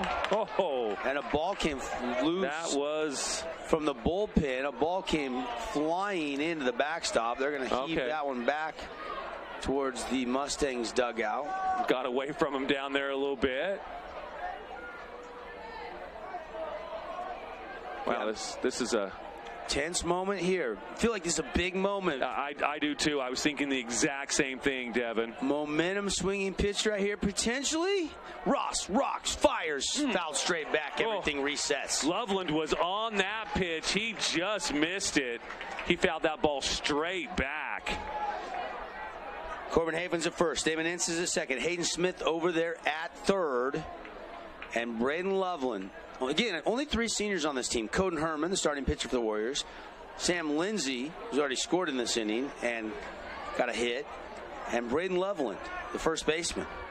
Everybody else on this roster, underclassmen. Loveland calls time. Ross gets back on the rubber here as he's pitching from the stretch. Ross, long look in now, sets the ball in the mitt. The southpaw pushes off with the left foot, breaking ball. Got him, strike 3. It broke late, caught the corner, and an S&S mechanical strikeout for Javen Ross, and Crimson keeps the 3-2 lead. 2 runs on 3 hits and 3 Warriors left on base. We go to the 5th here at Utah Valley when we come back on the Fan Sports Network.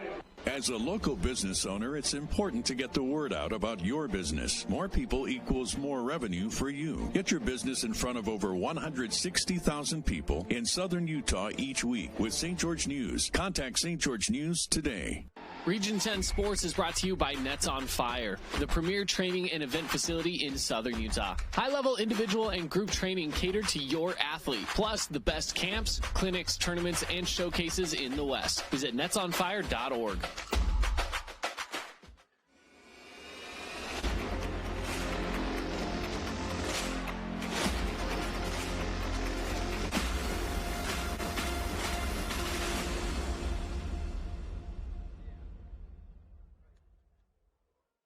We are Utah's financial outfitter, and we're here when it's time for your business to climb higher.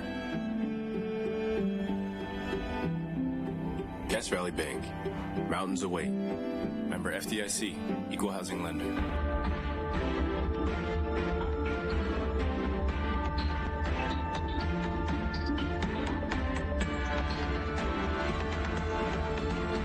Back live here. Glad you're with us Evans on your Friday night. Oh, it's a feel-good Friday, 3-2. Mustangs hold on to the lead. Boy, this is the way we like it, Dev. And first pitch swinging to Trey Evans, and he fights that one off well up and out of play, rattling around down there by the maintenance shed here at Utah Valley. Not a lawnmower down there, though. Don't need one, Mark, unless absolutely. they got an old one from. And there's a hot shot by Trey Evans. This is going to scoot all the way into the alleyway, but Evans is going to hold with a single. And you got to believe maybe if the hamstring was 100%, he would have tried to stretch that into a double. But it's a great piece of hitting. Evans, bin blasters, blast right here. Look at this. Barrels it up and right past Herman into. And Lindsey does get over there and cuts it off before it does get to the warning track and has a good, strong arm back into the infield.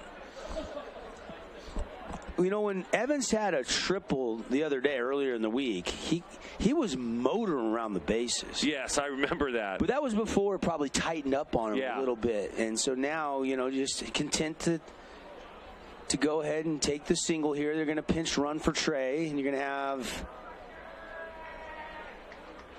Trey lifted. Pinch runner is... It's number 31, if you've got that, Dev. I do. In these state tournaments, we want to make sure that we shout out all the players, whether they're speed-up runners, pinch runners. Brecken Smith. Brecken Smith. Yeah. Senior. Yeah. So Brecken going to go over there to run it first. And here is Breck Starley. Last time he was at the plate, Breck Starley donut run home run. Well, those kids that were up there just about a half inning ago, they have left, thank goodness. And a balk called on Coden Herman. So Brecken Smith will be awarded second base. Did he break his hands? Did he step? Maybe didn't. Just didn't set. Pause. He didn't set. There was not enough pause there. He's kind of rocking a little bit there. Boy, that's unfortunate. I don't know. You have to come completely set. I've seen worse not called. A little unfortunate for Herman, but it did appear like he was still just rocking a little bit. Didn't come completely set. But I don't disagree with what you're saying. Yeah. That it was close, but the umpire's not going to just make that up. Right. Oh, yeah. He thought it was a balk. He called it. Absolutely.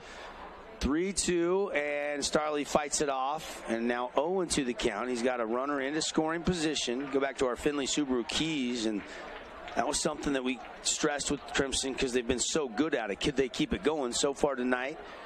3 runs on 6 hits, 1 error. It's a 1-1 count. The scoreboard is incorrect. I just saw the umpire flash his hands down there. So, and it's chopper out to Crew Sechrist. Fields a cleanly throw over to Loveland in time, a 6-3 put out, but he does move the runner over to third and put a sac fly in play here for Tyler West. I love Loveland's glove down there at first. There's been 2 tough scoops that he's dug out of the turf. And again, it's such a luxury for infielders to have a first baseman they can trust over there that'll get those throws for you. You're not going to be perfect every single time. West now into the Buck Brand beat batter box. West ready to go. He got a double last time he was at the plate. Takes ball 1 high. West hitting 420. 27 runs batted in.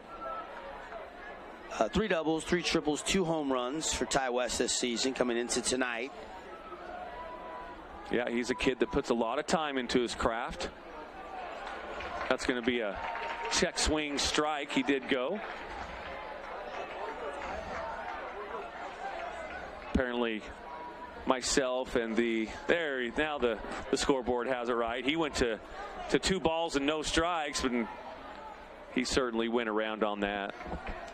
Again, we'll be naming a Hearst Ace Hardware player of the game for each team in our Johnson Pediatric Dentistry post-game show, but still a long way to go. We're in the top of the 5th of this 7-inning game unless we get extra innings. This is a big at-bat for West. With one out, you want to put this ball into play. Swinging a foul straight back. You know, the worst things you could do, certainly as a hitter, is strike out or even pop up here to the infield. Now, the infield is playing in, so he just needs to hit it hard somewhere on the ground. And there's a good chance that Smith would come in to score, but you just want to put this ball into play, even if it's a deep fly ball. The pitch and a chopper right back to Herman. Herman looks at the runner, goes to first, 2 outs. Yeah, he put it into play, but it just, Herman made a nice play there the middle. He looks very athletic, going up high pointing that a little bit like a rebounder off the glass in basketball. And then smart to check the runner and then go to first with a solid throw. And you got to commend Coden Herman. They got to him. Absolutely. 2 runs in the second, added a run in the third on the Starley home run, and it seems like he's kind of settled in a little bit. He's got a chance here to get out of this inning unscathed with Breckensmith still over there, third base. And Wright's in the batter's box now, 1-0 the count. Yep, 1-0 count, missing. Let me get my... McKay Wright 0 for 2 tonight. But we know McKay Wright on the season hitting .469.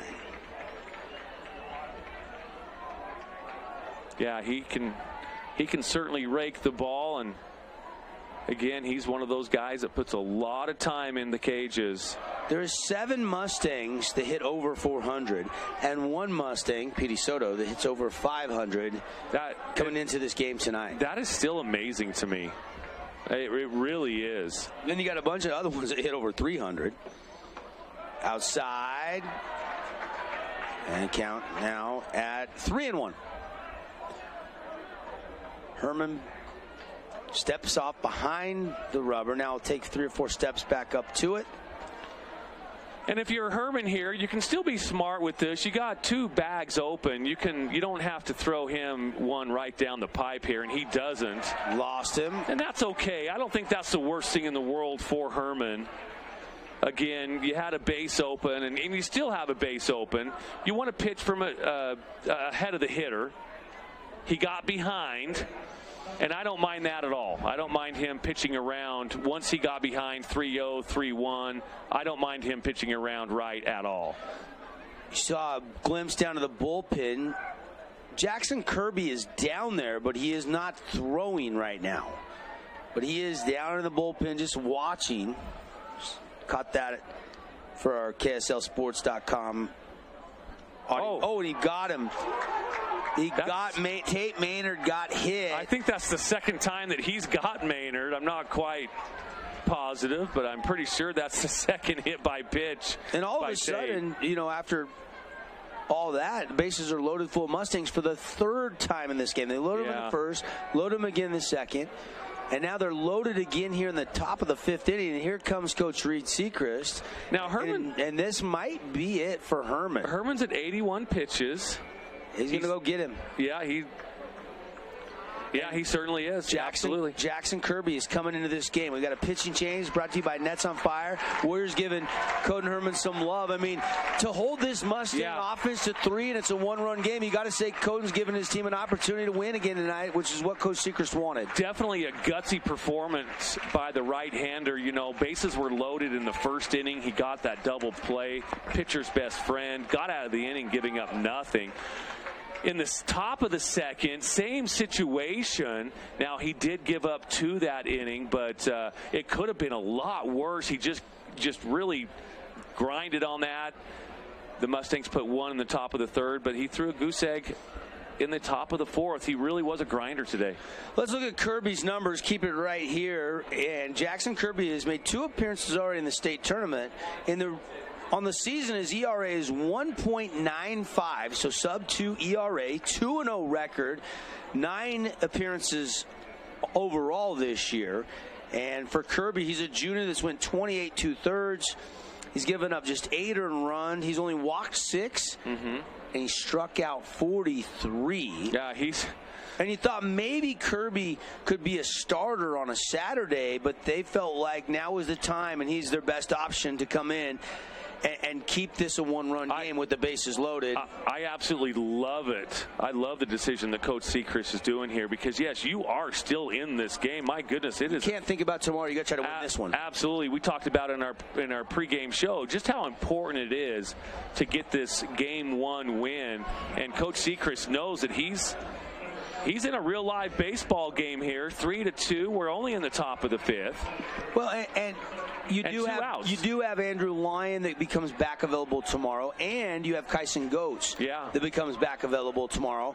You still got Mikhail Swinson and Tank Kelly, so you still have options. So I agree, Mark. I think this is a good move to go right now to Jackson Kirby, who was touching 88 earlier in the week on the radar gun. So he does have good velo. Yeah, he really does. And you know, he's not a big kid, but, man, he just flings it down there. He did miss just outside. So 1-0 to Parker Andrus, who has a chance here to do some damage and give Crimson back a little bit of cushion. Strike on the outside part of the top right corner of the K-zone from behind the plate where we're watching from here at Utah Valley University. Boy, these Andrus boys, they have a certain build, don't they? Every single one of them. Strong. Yes, exactly. And there's strike two. Kirby coming in dialed in a tough spot. And he seems like he's just got a little cold ice water running through his veins. Let's see if Andrus can pull the trigger here. Those have been two pitchers' pitches right there. Long look in this time. Kirby taking just a little. Now he's ready. 1-2 pitch. High. 2-2. Ooh, wonder if that was a little cross up because Smith, he's going to go out and talk to him. That looked a little funny, like there was a little cross up there between Kirby and Smith. And it's a good thing they get this worked out because that could have cost a run. Quick meeting. They're on the same page now, you would surmise. And now Andrus will step back into the Buck Brand Beef batter box with the bases full of the Mustangs. Crimson leading 3-2. Top of the fifth inning. And it's fouled up and out of play.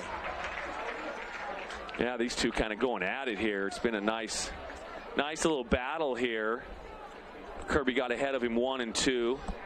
Andrus is 0 for 1 on the night tonight so far. Kirby got him to foul it off out of play again.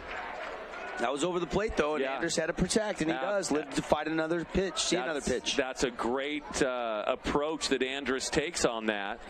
Again, I'm always preaching that to any hitter, not just a high school hitter, but any hitter. If it's close, don't leave it up to the umpire. Foul that off and move on to the next pitch. Another meeting on the mound. Smith jogs out. Now he comes back, sets up behind the dish. Kirby looks ready. Andrus, slight wiggle of the bat. Base is loaded. 2 outs here in the top of 5. Kirby still looking in. Now he comes. And outside, he gets past the catcher. Smith trying to turn, throw, and the tag is not in time. Crimson has a 4-2 lead as it was the pinch runner, Brecken Smith, coming home to score. It's going to be a wild pitch. And now Smith wants another meeting on the mound. Here it is right here. Gosh. It landed out in front of the batter's box. Did. I have to call that a wild pitch. Just kind of spiked it out there. And that's a Jason Baum equity base advancement on for these Mustangs. And after Snow Candy got 2 in the bottom of the 4th, Crimson knows they've at least got 1 back here. And it's back to a 2-run lead, 4-2 on the Wilkinson scoreboard. And Andrus now still has runners at second and third. Here's the full count pitch. Kirby outside, walked him. Not the worst thing because you did have that empty base, but it does go back to the top of the order now, and Jager Baldwin. And a good eye by Andrus. That did not miss by much. And we know Baldwin has been big in these type of situations. He loves to get those line drives right over the infield. He loves to hit that 5-6 hole over there between third and short. And now Kirby right down Broadway, strike 1. Should say right down St. George Boulevard. Yeah. 2 Region 10 teams going toe-to-toe tonight. That's right. But Baldwin foul tips it, and it's 0-2 to Jager Baldwin. Trying to surprise Kirby and lay down a bunt there, which would have forced the defense to make a play, but they would have the force anywhere. You put so much stress on the defense when you do lay down those type of bunts. Everybody has to do the right thing and be in the right position. Kirby outside, 1 ball, 2 strikes. Warrior fans groaning. And you know what? That wasn't a strike, but it was a great pitch. It really was. Smith did try to frame it up, didn't miss by much. Kirby now the 1-2 pitch. And Jager Baldwin fights it off, a Cache Valley Bank foul ball. Just a reminder, we'll be naming a Jersey Mike's sub of the game. Stop by and get it Mike's way at a Utah Jersey Mike's. Baldwin, wide stance, leadoff hitter. And here is the 1-2 pitch, and it's fouled off again. A little battle brewing between these two. Baldwin hitting .420 on the season. 36 runs scored. Collected 34 hits. 19 RBIs, 10 doubles. And Baldwin does have one of the 20 home runs that the Mustangs have hit this year. Number 20 was earlier in this game when Breck Starley went yard on the solo shot, no doubter. Here is Jackson Kirby in relief for Herman, and a little flare to right down the line. Oh. Foul by a foot or two. Just, oh, man. Everybody will head back as the wheels were in motion going. That, I think, would have scored everybody. I agree. I think that would have been a bases-clearing double. If it would have been fair. A big if. Pretty easy call to make, though. It was a foot or two. It was close, though. I think it had a little slice spin on it, didn't it? Yeah, absolutely. Like one of my drives I hit. Well, actually, a couple of my drives I hit today. 1-2. Jackson Kirby. Outside and down low. 2-2. And that's a pretty good, actually not a pretty, that's a dang good stop by Hayden Smith behind the dish. Great backhand by the junior catcher. That saved a run. Absolutely it did. There's enough space here that anything gets by, you're probably scoring. And again, down low, and the count now full. And how about Baldwin battling back into the count? And nowhere to put him here. Here's a replay of how close that was 2 feet or here so. We go. And the pitch, and it roped into left, and it's going to drop. 1 run will score, 2 runs will score. And it is now a 4-run lead for the Mustangs, their largest of the night.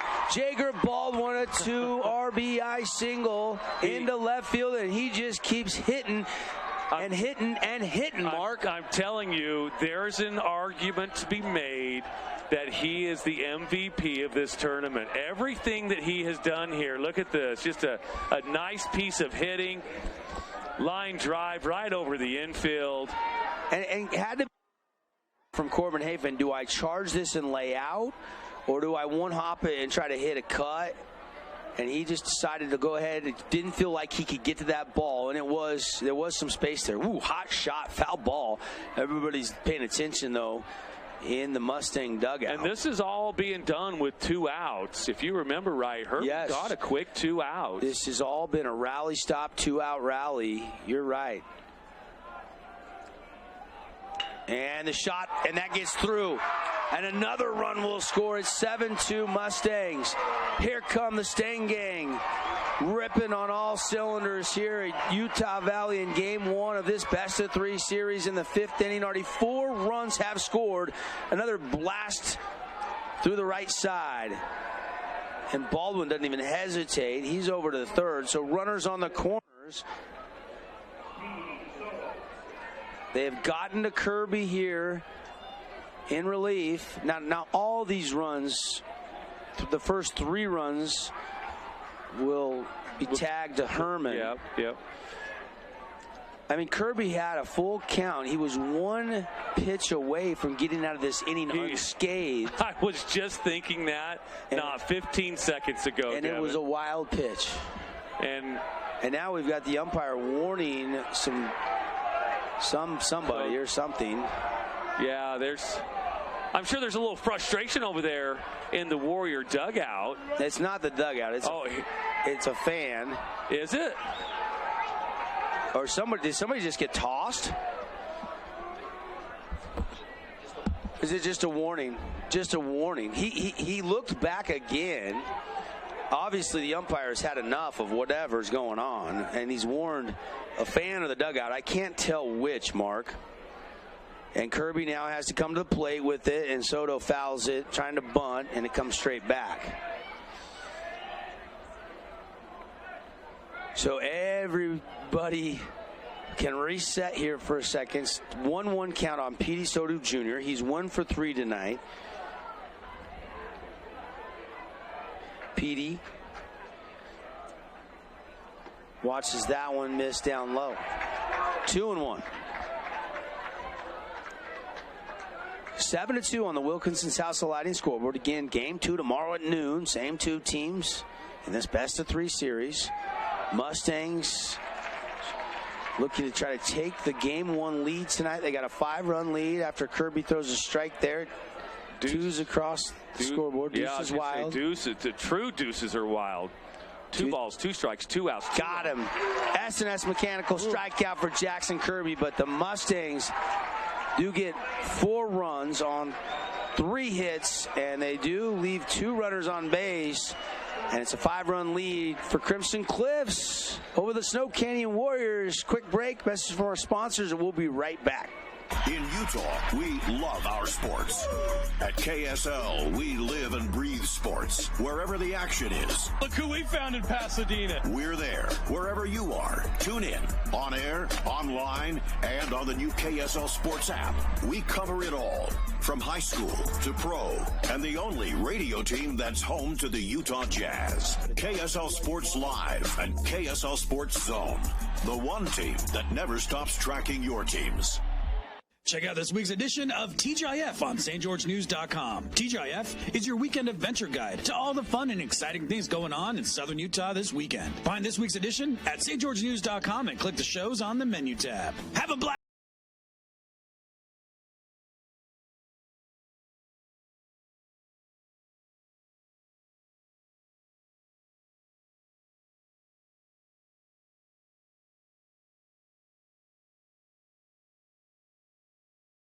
Udine Associates. Back live here, Utah Valley University. We go to the bottom of the 5th inning. And now Snow Canyon, who went into the top half just chasing 1. Now all of a sudden they're chasing 5 runs, Mark, as Crimson chased Coden Herman out. Jackson Kirby comes in, the bases loaded. Got a strike away from getting out of the inning, could not. And then they were able to get 4 runs in the end and now have a 5-run lead. 7 runs on 8 hits, 1 error for the Mustangs. 2 runs on just 3 hits, no errors for the Warriors. But the Warriors have been in this spot before. They were down 8-2 on Wednesday and did come back to win 9-8. Now, that won't be as easy, I don't think, against Javen Ross, who has had his good stuff really all the way until the 4th inning, where they did get to him a little bit. But he has been pretty solid, and now he's got a little bit more of a cushion to go out there and pitch with. Yeah, I was going to say, he lost his command a little bit in the bottom of the 4th. They did put 2 runs up on him. And it's important for the Warriors to answer that 4-run top of the 5th that the Mustangs just did. You know, you don't have to get all 4 of them back, but you need to answer back with something. Right. They'd like 5. They would love to answer it all back, yes. You want to get greedy. They love the bat around. Yeah, you want to get greedy, no question about it, but you got to answer back with something. But Mr. Ross has other plans. And high, ball 1. Back to the top of the order here, and Mikhail Swenson.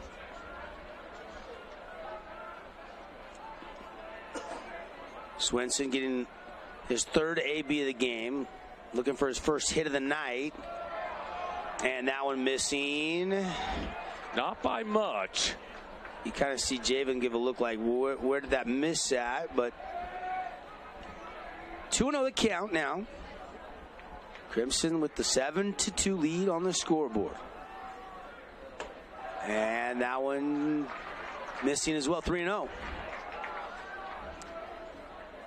Swenson being patient. Ross is approaching 70 pitches for the game. Swenson, 474 batting average coming into this game tonight, takes strike one. And again, when Ross has gotten behind 3-0, a couple times he's done that, he has come back with that at least first strike every time. Yeah.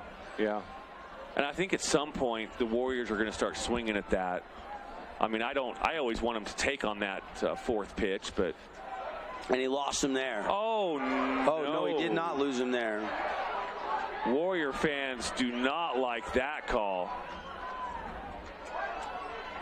Yeah, maybe just nibbled on the inside part of the plate here. Take another look. It looked like it was more inside, but the umpires quickly signaled strike, and I do think that was close enough. You have a hard time. And I love Swenson selling it. And now Ross delivers. Chopper, it's going to be fair. Third baseman Maynard fires over there to Andrus. Got him. 5-3 put out. Good play. Boy, what an arm down there by Maynard. He just whipped that across the diamond. Well, because it got to 3-2, you kind of saw Swenson maybe have to swing at ball four there because it was close enough. Yes, he couldn't risk it. Certainly close enough. Absolutely. And that induced the ground out. Maynard made a nice little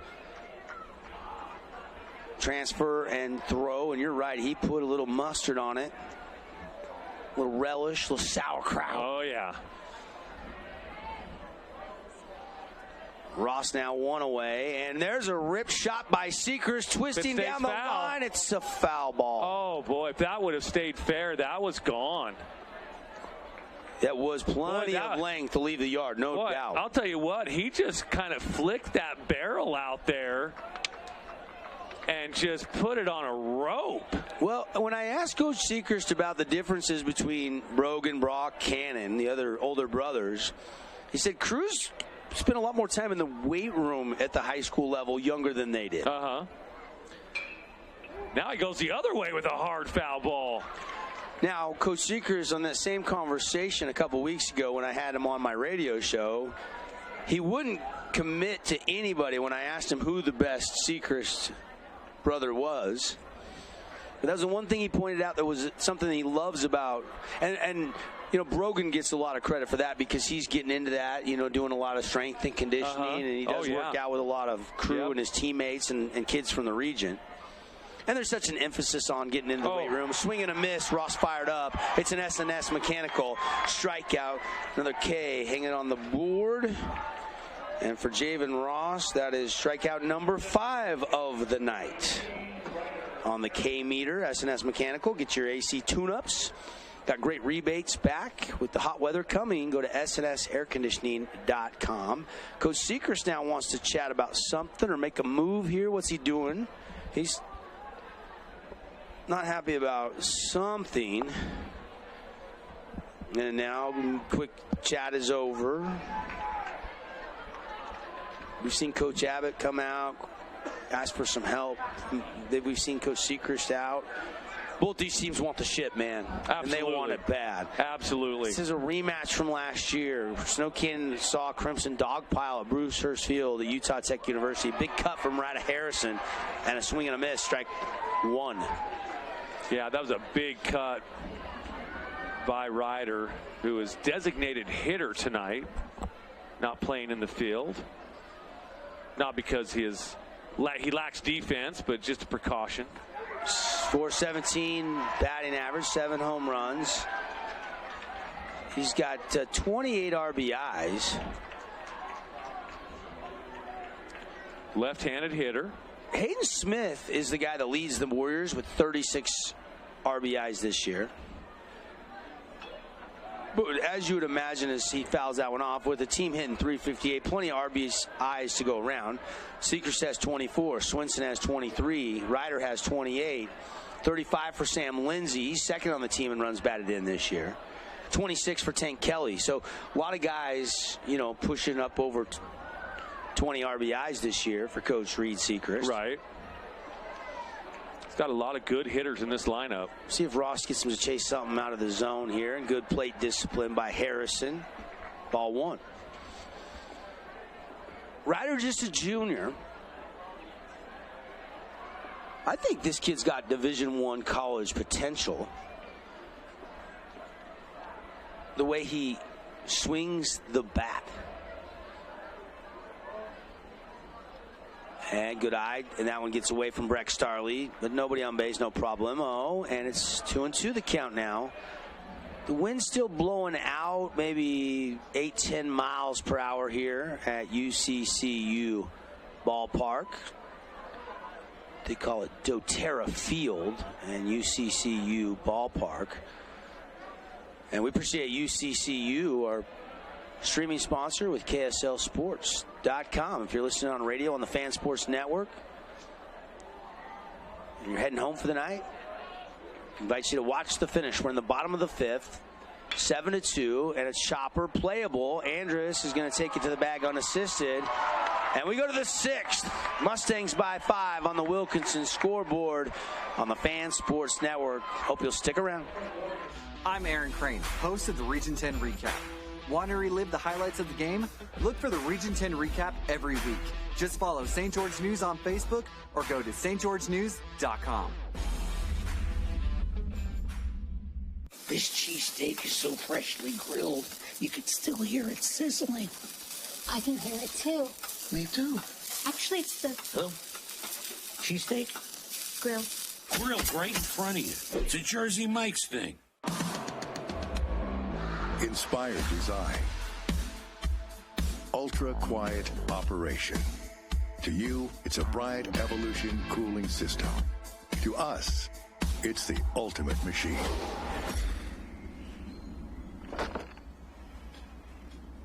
All set. For the dealer nearest you, visit Bryant.com.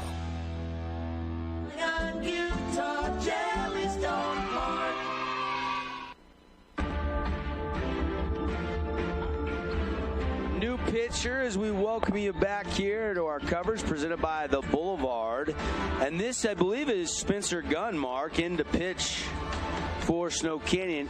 And that's Coach Seeker saying, I might want Kirby back available tomorrow. Even though he didn't have maybe his best stuff tonight and he couldn't work out of that jam with the bases loaded and they got him 4 runs that last inning, he only threw 24 pitches. So Gunn, who has not pitched all week, comes in now that it's a 5-run lead. Now, Gunn is not a high velo guy. He's an underclassman.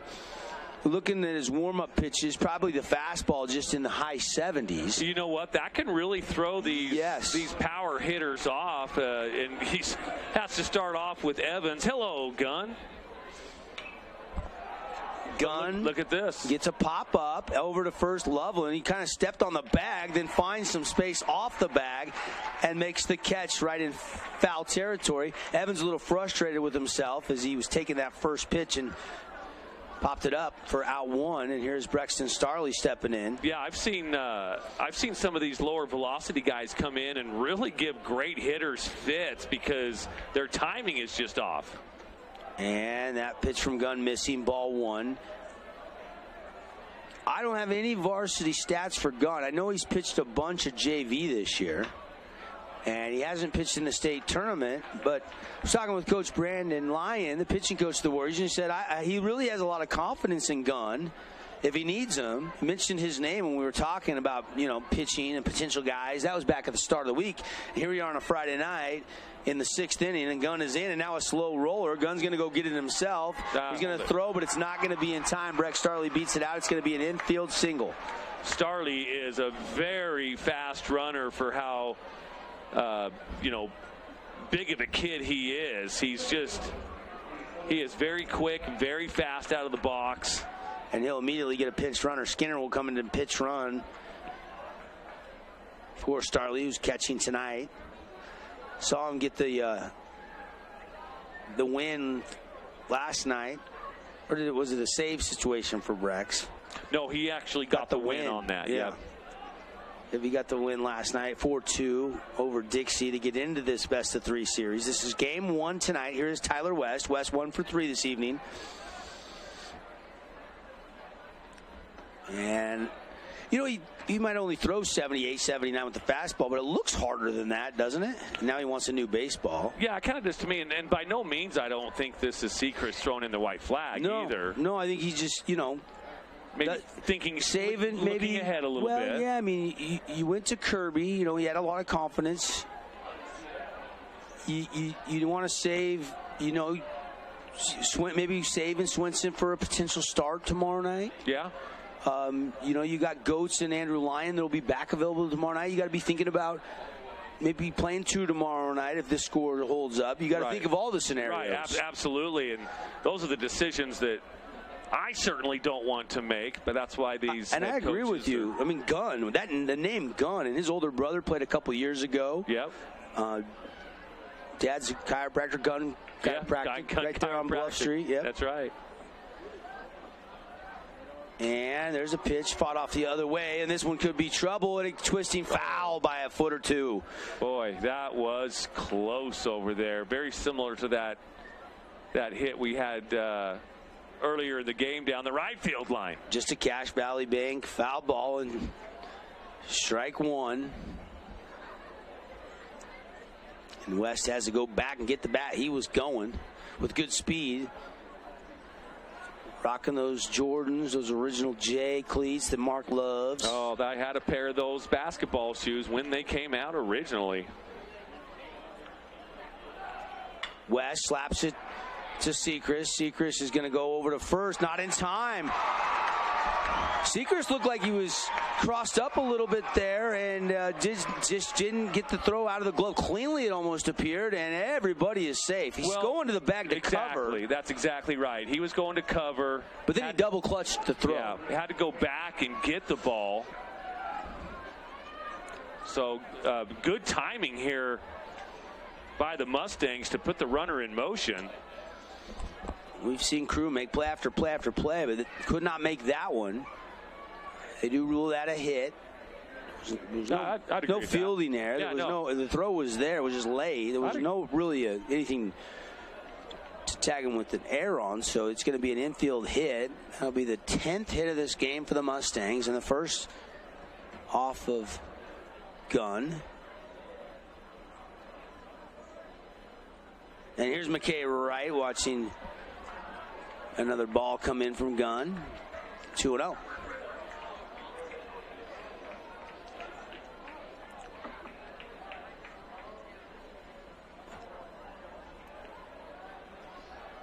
Everybody kind of holding their breath here as the Mustangs have a 5-run lead and Gunn down low. Ball 3-0 now to McKay Wright, who's 0 for 2 tonight. Teammates and walked his last at bat. You've got Kelly going over there to talk to his young pitcher, giving him a little pat on the butt and telling him, hey, we got your back, bro. Just go ahead and go ahead and deal. We got you.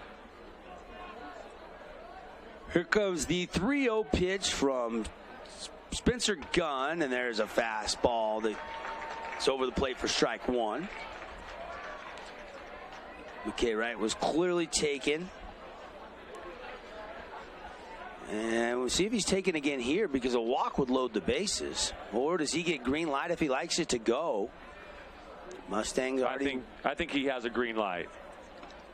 And he didn't like it, though. It's outside, ball 4, bases loaded again. 4th time in this game now. The bases have been loaded full of Mustangs. Yeah, the Warriors have been playing with fire all night long with the bases being loaded. Gotten out of it a couple of times, but they've also been hurt a couple of times as well. Let's see what happens here. Tate Maynard coming to the plate. Now, he was, I think, hit by pitch his last at bat, Dev.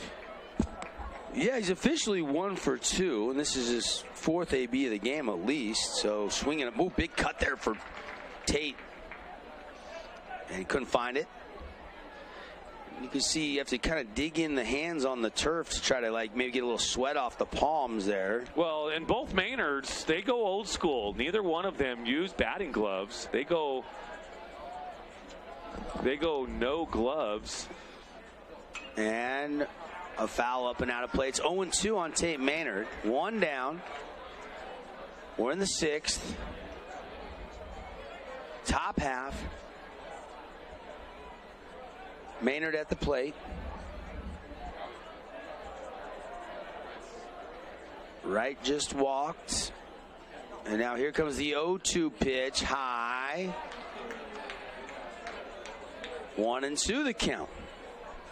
Again, we'll be selecting our Morgan Pest Control defensive play of the game in our Johnson Pediatric Dentistry post-game show. Thank you, Morgan Pest Control.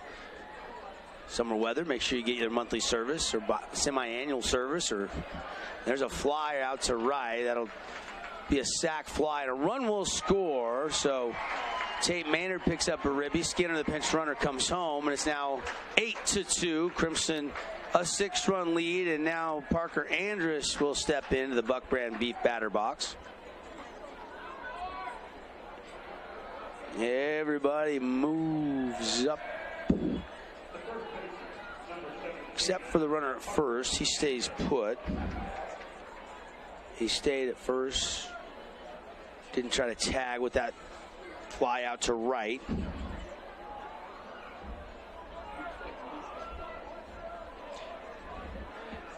Andrus now ready. Slight wiggle of the bat. Spencer Gunn, the third Warrior pitcher to come in tonight. Herman started. They went to Kirby, and now it's Gunn. Andrus takes ball one. This game had gotten close. It was 3-2 after the Warriors played it a couple runs in the bottom of the fourth. And then quickly in the fifth, Mustangs answered with 4. They've added 1 here. Does Snow Canyon have another comeback, or will Crimson take game 1? Gunn, hit Andrus, and the bases are loaded for the 5th time in this game. And back to the top of the order in Jager Baldwin. That's not what Gunn wanted to do there, although he did have a free bag. But Andrus' 275 batting average and the 9-hitter in the lineup, you probably didn't want to hit him there. No, and we know that Baldwin has been big in these moments. He's already had a big RBI single earlier, just his last at bat, and again he rises to these occasions. Gunn outside, ball 1. Yeah, Jager tonight 2 for 2. I mean, just being Jager, man, just playing his normal typical game. 3 RBIs, also walked twice. He's perfect at the plate tonight. Yeah, he is having a fantastic tournament, playing through a hurt shoulder that he had, getting in the first day, sliding into third base, head first. Kind of jammed it up a little bit. Yeah. Just got all tight and swollen. And did he separate it, or they don't know? He just rubbed some dirt on him. He's been playing through it. It had been popping on him, so I don't know if it popped out, and they've just been kind of popping it back in.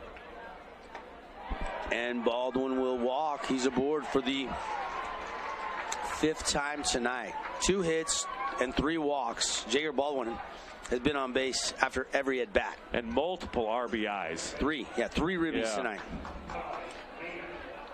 And here is Ty Maynard.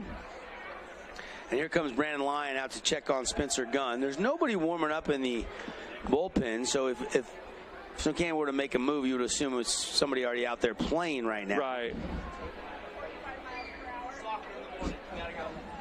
Saying hi to our buddy Shane, just in front of us here. High five, man. Watching some baseball. Our friends over Shane, at the owner of one of the owners of AWP. Of course, our playmaker play of the game. We'll name that here in a little bit. And right now, Warrior fans don't have a lot to cheer about. Mustang fans have to be pretty excited. They are up 9-2 right now. 9 runs on 10 hits, 1 error for the Mustang. 2 runs on 3 hits, no errors for the Warriors. The Adams Wealth Advisors line. Appreciate Adams Wealth Advisors. Schedule a financial review with adamwealthadvisors.com. Just go to the website and get connected and get scheduled. Yeah, so hard to keep this Mustang team down. You know, it was a close game through 4 innings. It was 3-2, and they've just opened it up here the last 2 innings. In the top of the 5th, the top of the 6th, they put up 6 runs combined. Just a tough team to keep down. Ty Maynard now into the Buck Brand Beef batter's box. Gunn, after the conversation with pitching coach Brandon Lyon, goes right to work, and he missed just upstairs, ball one. Looked over the plate, just looked a little bit high, I think, deeming the home plate umpire tonight. The 1-0 pitch coming from Spencer Gunn. Swinging and a miss. Big cut there from Maynard. And he comes up empty. 1-1. Great crowd again. A lot of people that were maybe had to work but wanted to come up for the best of three. Some of the Mustang and Warrior fans that didn't have the luxury of being up here all day. A lot of extended family, I'm sure, coming up. And a swing and a miss, strike two. Yeah, it really is. I mean, it's not a sellout crowd, Mark, but there's not a lot of open seats. No, it's a great crowd. I agree with you, Devin. No question about it. A lot of people came up I-15 today to catch this series. We're about 2,000 seats here, I would guesstimate, and there's well north of 1,000, probably over 1,300, I would guesstimate. I'd go with that.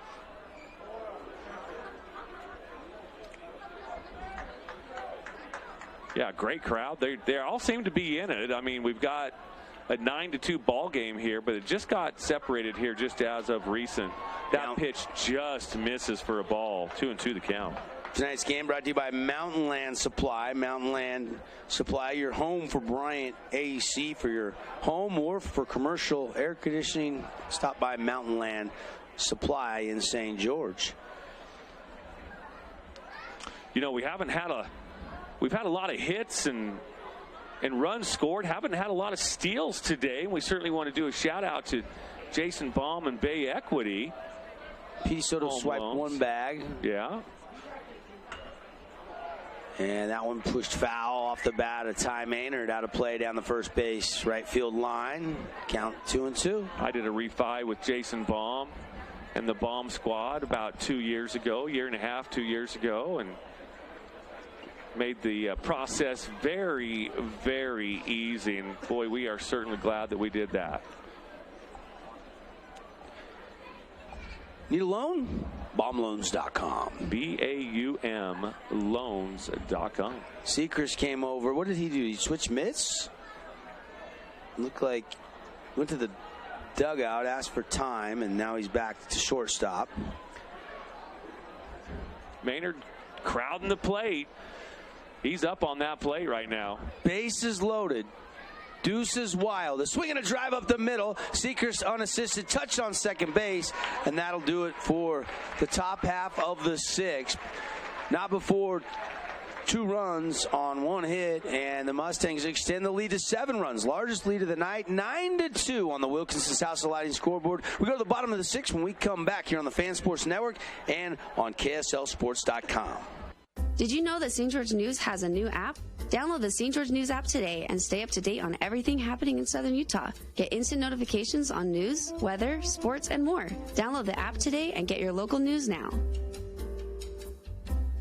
First Ace Hardware is conveniently located in St. George on the corner of Bluff Street and St. George Boulevard with 30,000 square feet of lawn and garden, paint, tools, fabrics, sporting goods, and the most complete nut and bolt section in town. First General Store, the Big Ace store on Bluff and on Main and Cedar City. As a local business owner, it's important to get the word out about your business. More people equals more revenue for you. Get your business in front of over 160,000 people in Southern Utah each week with St. George News. Contact St. George News today.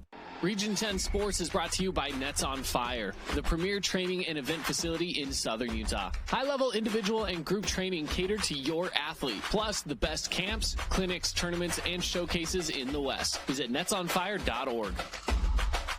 Oh.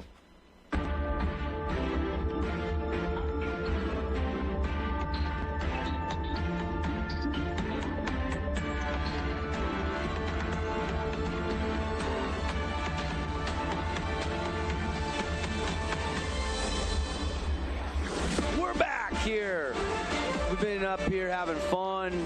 Fan Sports Network team. Shout out to Caden Formaster, who's producing tonight here at the ballpark. Cannon Seacrest is newest member of our crew, been with us all week long, helping out with the video production and camera work. And then Rory Brosnan back in the Finley Hyundai Studios. Here in the broadcast booth, Devin Dixon, Mark Musgrave, and This one looks like it's Crimson's for the taking unless Snow Canyon can really get something going here. 6 defensive outs away, and Javen Ross is staying into pitch here in the bottom of the 6th inning. Ross has been great tonight. He's given up just 3 hits and 2 runs. 1 was earned. And now he goes to work on the cleanup hitter to lead off this inning. The number 4 batter in the lineup. Number 1 in the Lindsay family hearts. It's Sam Lindsay.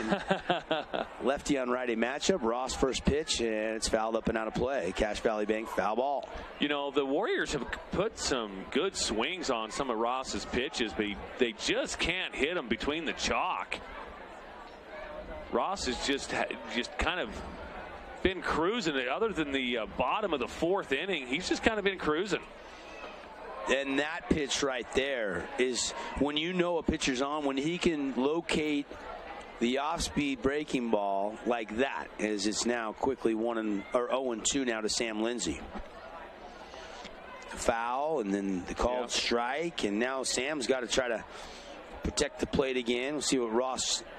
We try to get him chase something out of the zone. Whoa. Oh yeah, he was trying to get him to chase something out of the zone. That one goes all the way to the backstop. That reminds me of Major League when Charlie Sheen came in. Just a bit outside. Cue the Bob Uecker. Pretty good. That was not a bad. Yeah, not bad. We knew what, I don't do knew voices. What you meant.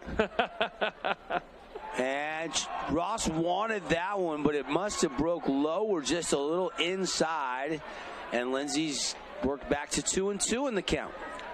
You can see Ross. I know Ross is pumped up out there, and he has every right to be, but you got to be a little careful, kind of showing up the umpire there. But I understand it, though. He's dealing. We've seen him when he knows he's on and he thinks he gets a K. There's a roller to third. Maynard's going to have to hurry across the diamond, and it's not in. It actually popped out of Andrus's mitt, and Lindsay is safe. Nice hustle by Lindsay down the line. He was really busting it. Good hustle by the senior Sam Lindsay. And here comes the Warrior catcher, Hayden Smith. Dude, the comeback cardiac kids have it in them. Are you going E5 on the throw because it one-hopped Andrus? Or I think so. I think you have to. Yeah, I think you do too. The only thing I don't like about Ross when he goes off the mound is he gets out of defensive position to make a play, as that one is almost fair down the line and right, but just foul. That one was really close to being an extra base hit for the Warriors. We've had a few of those today. A few of them down the right field line, a couple of them down the left field line that have just missed. Yeah, you're right. But I like the fact he's locked in because he's fighting for every pitch. He is fired up, no question about it. I mean, he is uber focused, which you love if you're Justin Abbott. And Ross has pitched to Jim tonight, here into the 6th. And Smith fights that one off well up and out of play. Again, tonight's game brought to you by our friends at Nets on Fire, premier training and event facility, the Be More Complex. Check out netsonfire.org for summer training packages or upcoming events and tournaments. You know, we got Lindsay down at first, and I think the reason why we haven't had many stolen bases is just the respect for these catchers. Pitch and a chopper. That one pulled foul.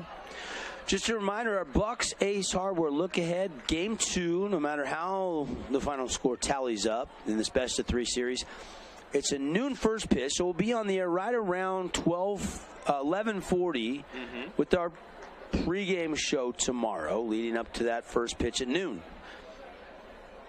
This game started about almost 10 minutes late, so we're about 2 hours, 15 minutes into this game.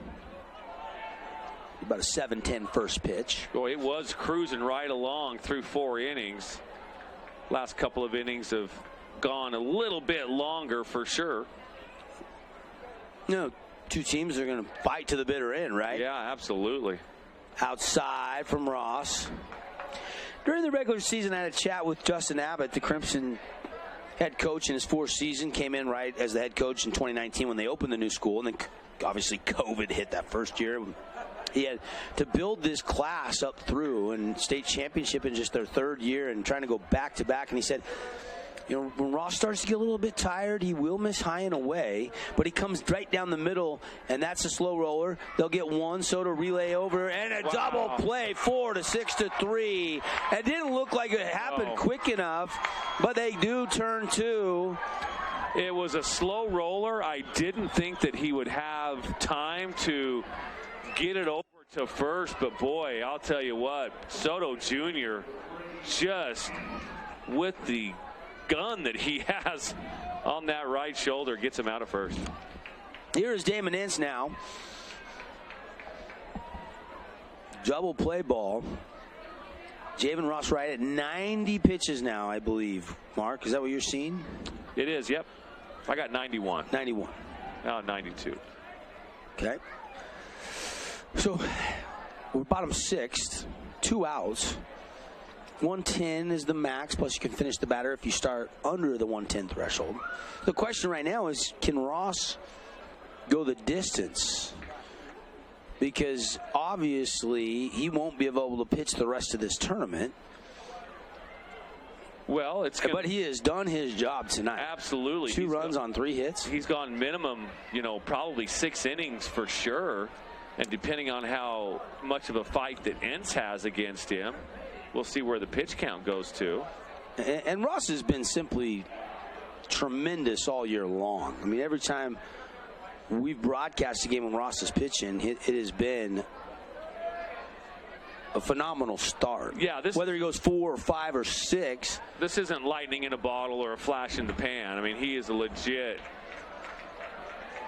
starting pitcher. We don't have the gun on Ross tonight. What's the velo at? Where does he kind of top out? I think he lives right in the high 80s. Mid to high 80s? Yeah. I think he lives in the mid 80s and tops out 88, 89. And obviously his breaking ball has been impressive tonight. We've seen him mix in a little bit of a change. That one, though, away. Good stop by Starley, but it's a walk for Ince. A 2-out walk, and the Warriors really need a rally stop, 2-out rally. Stop by a Utah rally stop. Get your drink, snacks before, after your favorite team's game, or after your favorite team wins. Rally stop. Wind is still fluttering just a little bit tonight, but it's a beautiful night. Temperatures were in the 70s, upper 70s today. Now Tank Kelly steps in. Called strike on the outside corner. Ross doing a little painting on the dish.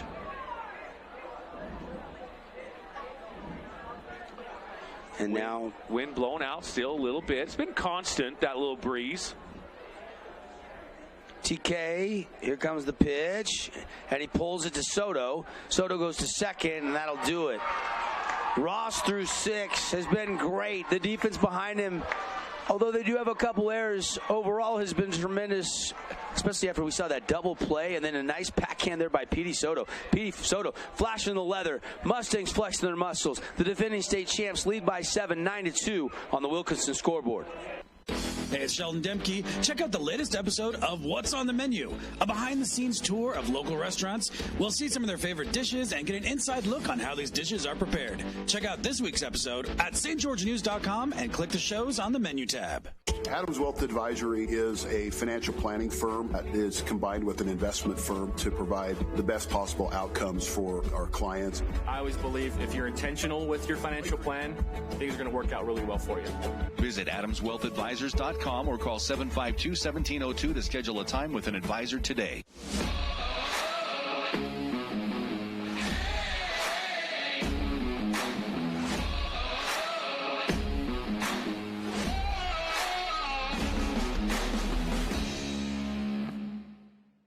UCCU will provide you with a low-rate line of credit that makes it easy to access the equity in your home with no fees or closing costs. Just complete an application on your phone or computer or stop by any branch.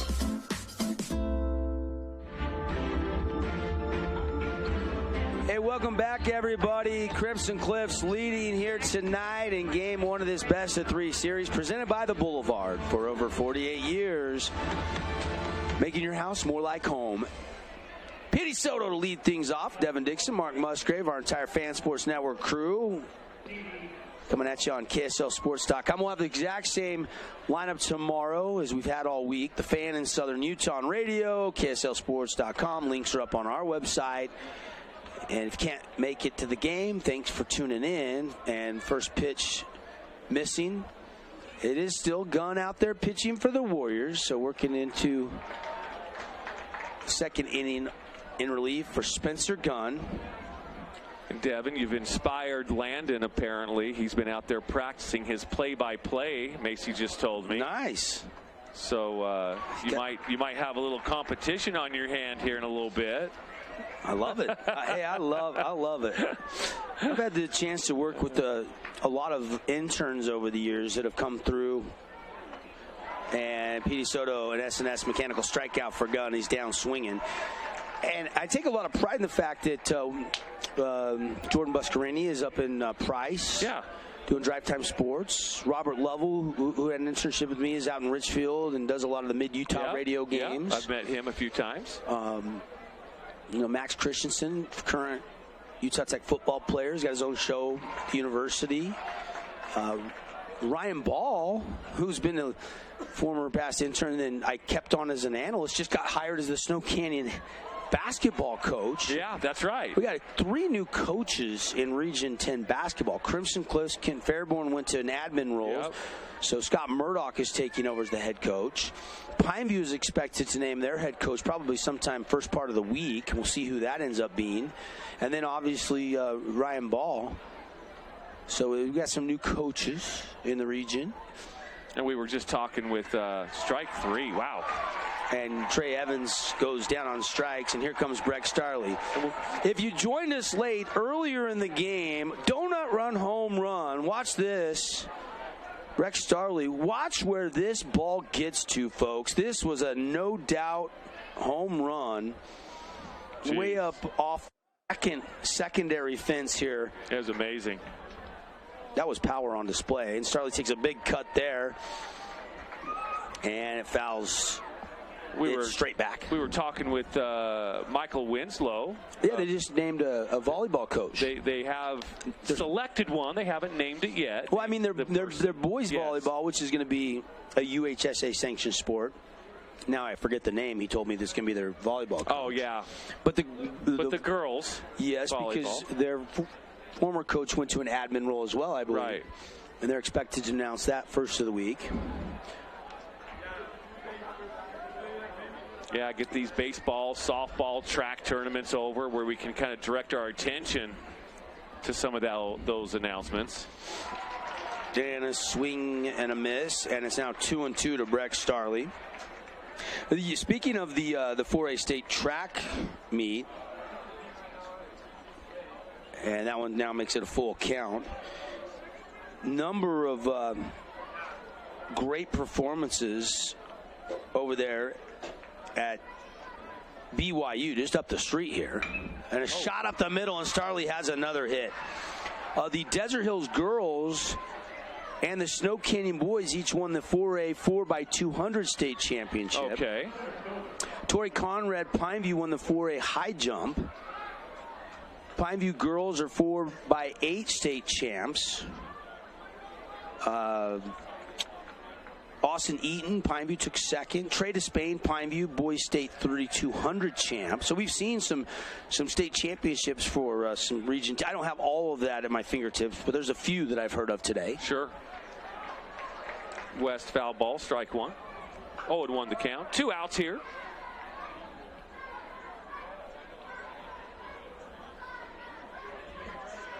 And by the way, the Vegas Golden Knights just won 2-1 tonight over the Dallas Stars to take Game 1 in the Western Conference Final. They trailed 1-0 early, and in a low-scoring battle, they have gotten the Game 1 win. So go Knights, go! Go Knights, go! Yes. The Fortress was rocking. You're making me grit my teeth, Devin. You've never been down to a VGK game. I have not. I highly recommend it. It is so fun. When are you taking me?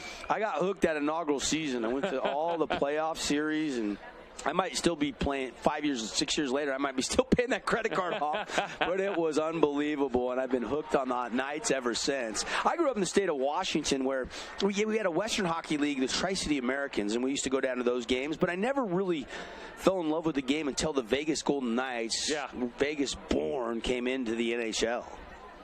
Now they've added the Kraken and a chopper by West, and they're going to tag him, and there's out number 3, and that'll do it for the bottom of the 6th.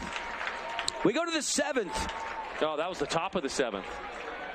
We go to the bottom of the 7th. Mustangs 3 outs away from a Game 1 victory in this best-of-3 series. 9-2 on the Wilkinson scoreboard. In Utah, we love our sports. At KSL, we live and breathe sports. Wherever the action is. Look who we found in Pasadena. We're there. Wherever you are. Tune in. On air, online, and on the new KSL Week's edition of TGIF on stgeorgenews.com. TGIF is your weekend adventure guide to all the fun and exciting things going on in Southern Utah this weekend. Find this week's edition at stgeorgenews.com and click the shows on the menu tab. Have a blast.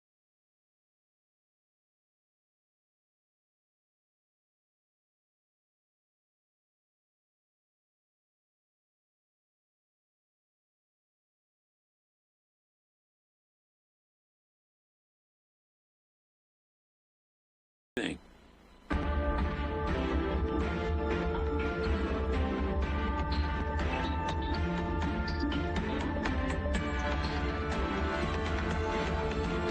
You know what, Mark? I made a couple mistakes tonight, but one mistake I got to correct is the Knights won 4-3 in overtime. I forgot that I had the game on my computer going, and it must have paused or something. When I looked down, I saw 2-1, and I saw all rights reserved, and I was guessing a little bit.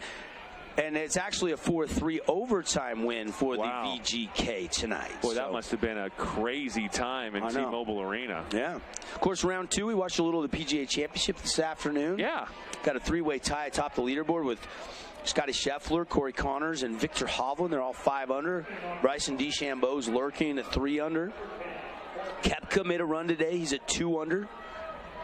Shot a 66, I believe, today. I think he shot 4 under on his round, which is a good score on that course. Absolutely. That course is playing, it's playing tough, but playing fair. That's what a lot of the players have been saying. Tony Finau did make the cut on the number. He'll play the weekend. They're trying to move up the leaderboard. But he starts round 3 tomorrow, 10 shots back. So he'll be going off early tomorrow. And it's Corbin Hafen the lead off in the first pitch down the middle. Javen Ross trying to go the distance tonight. Ross, chopper, and it is going to be a foul ball. And it's quickly 0-2 to the junior Corbin Hafen.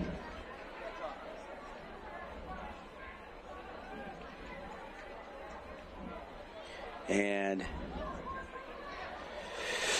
he'll reset here, trying to get a little something going. Do the comeback kids have another one? We've talked about it a lot. Snow Canyon has come back to win 3 different games this week already.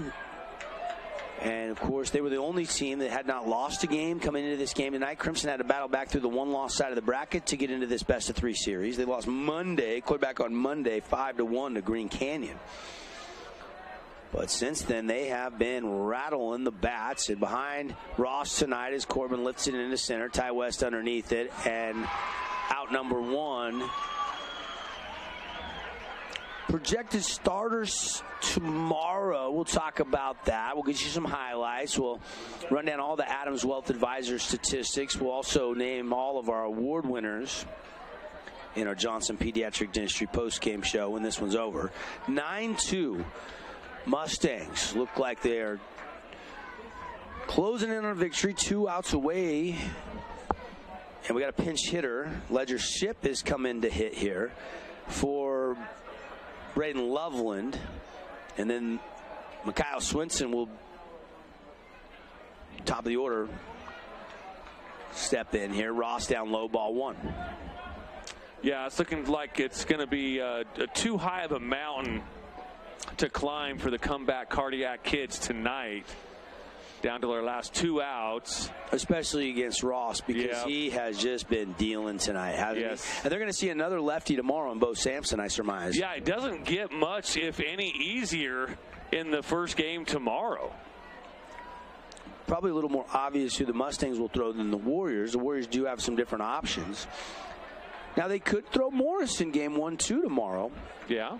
But Morris is 2 days rest, whereas Sampson's got 3 days rest. I wouldn't think that would be the route that Coach No, I think it would be Sampson and then Morris on the back end if you're trying to save it, or save him for potential start if the Warriors were to win the game. That would be the thinking I would suggest Coach Abbott is thinking, not to try to overthink that or guess too much, but that's what I would.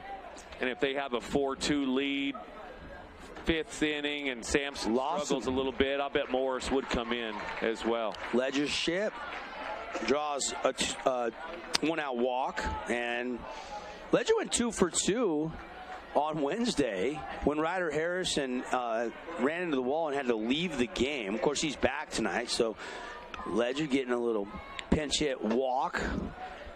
Hadn't been many free passes by Ross tonight, though. I think it's just the second walk, and he hit one. And a couple of hit by pitches, I think. Yep.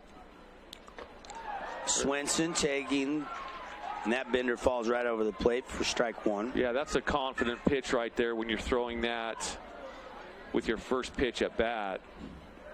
Ross is at 107 right now. I think this is 108. So he's going to be able to finish Swenson. So unless he gets a double play ball, like a ground out double play ball, which we've seen a couple of those tonight, he'll have a complete game under his belt if he can get that to happen. Then they will potentially have to maybe go to the bullpen. He can go over the 110 and finish. And again, it must be somebody that's in the field, because nobody down in the bullpen. They do have one. I was looking down in the wrong bullpen. I think they do have some activity going on down there. Fahey's down there on Alua. Yeah, they do have some activity going on down there. And a shot lifted high and deep, but West is going to go back, turn, face, and make the catch for out number 2. Now, if that was 109, he actually can get this last out. Was that 109 for Ross? Yeah. Or is that 110? Here comes Coach Abbott. Yeah, it is 110 on the dot. So he will have to go get Javen Ross, who's going to get a big, big standing ovation from the herd and the Mustang fans here at Utah Valley University. There's a big hug for the senior from Coach Abbott, who pitched a gem tonight against a great hitting Snow Canyon team. Yeah, the big left-hander just came in, did exactly what he wanted to do, did exactly what Coach Abbott was expecting him to do. And big southpaw, probably his last time in a Mustang uniform. And he is hearing it from the herd, from all of his teammates. What a high school career for Javen Ross. He just gave the I love you sign to the fans. Everybody at the dugout to give Javen Ross some love. Fun to see these kids grow up and do big things on stages like this. Yeah, again, this is his last time in a Mustang uniform, probably on the bump. So great performance for Javen Ross. Congrats to him, and he's going to come up here this way and fun to see Salt Lake Community College. Fun to see a kid, have success. What a great high school career. Unless he hits tomorrow, pinch hits or something, then we have seen Javen Ross for the last time on the field, for certain on the bump. And here is Fehi Fonwela, senior, moved from the Dakotas out here, played for Coach Salofapo, was a safety on the football team. Him and Sweeten helped get the Mustangs to that state championship game last fall. I heard coming into the season, like, Fehi throws gas. He throws gas. He's 88, 89, and he does throw gas. You look at the numbers on the righty, who, when the clock was on him over at BYU on Tuesday when he pitched, was touching 87 frequently. Yeah. And the numbers on Fehi, 2.80 ERA, made 4 appearances, only 5 innings of work, 1 hit, given up 2 runs, struck out 6, walked 5. So pretty modest numbers. They're just with Sampson and Ross and Morris. Absolutely. there just wasn't a lot of innings for a guy like Fahey, to go around. And look at the night. There is Ross, one of his S&S mechanical strikeouts. Great performance. The final line, 2 runs given up, 3 hits. But a tough out here for Fahey to end this game. Sechrist is not going to just lay down. Nope. Ross goes 2 2/3. Struck out 5, walked 3. Both his runs were earned. What a night for Javen Ross. Yeah. But now Sechrist steps in. 1-0 count. 1-1. And Sechrist wants to keep this game going, right? You never want to be the final out. Yeah, you don't want to be that last out of the game for sure. So Sechrist, he's going to go down swinging. 9-2 Mustangs lead. Definitely a tough out. Manalua right there outside. Crew looking for his first hit of the night here to keep this game going with 2 away, bottom 7th.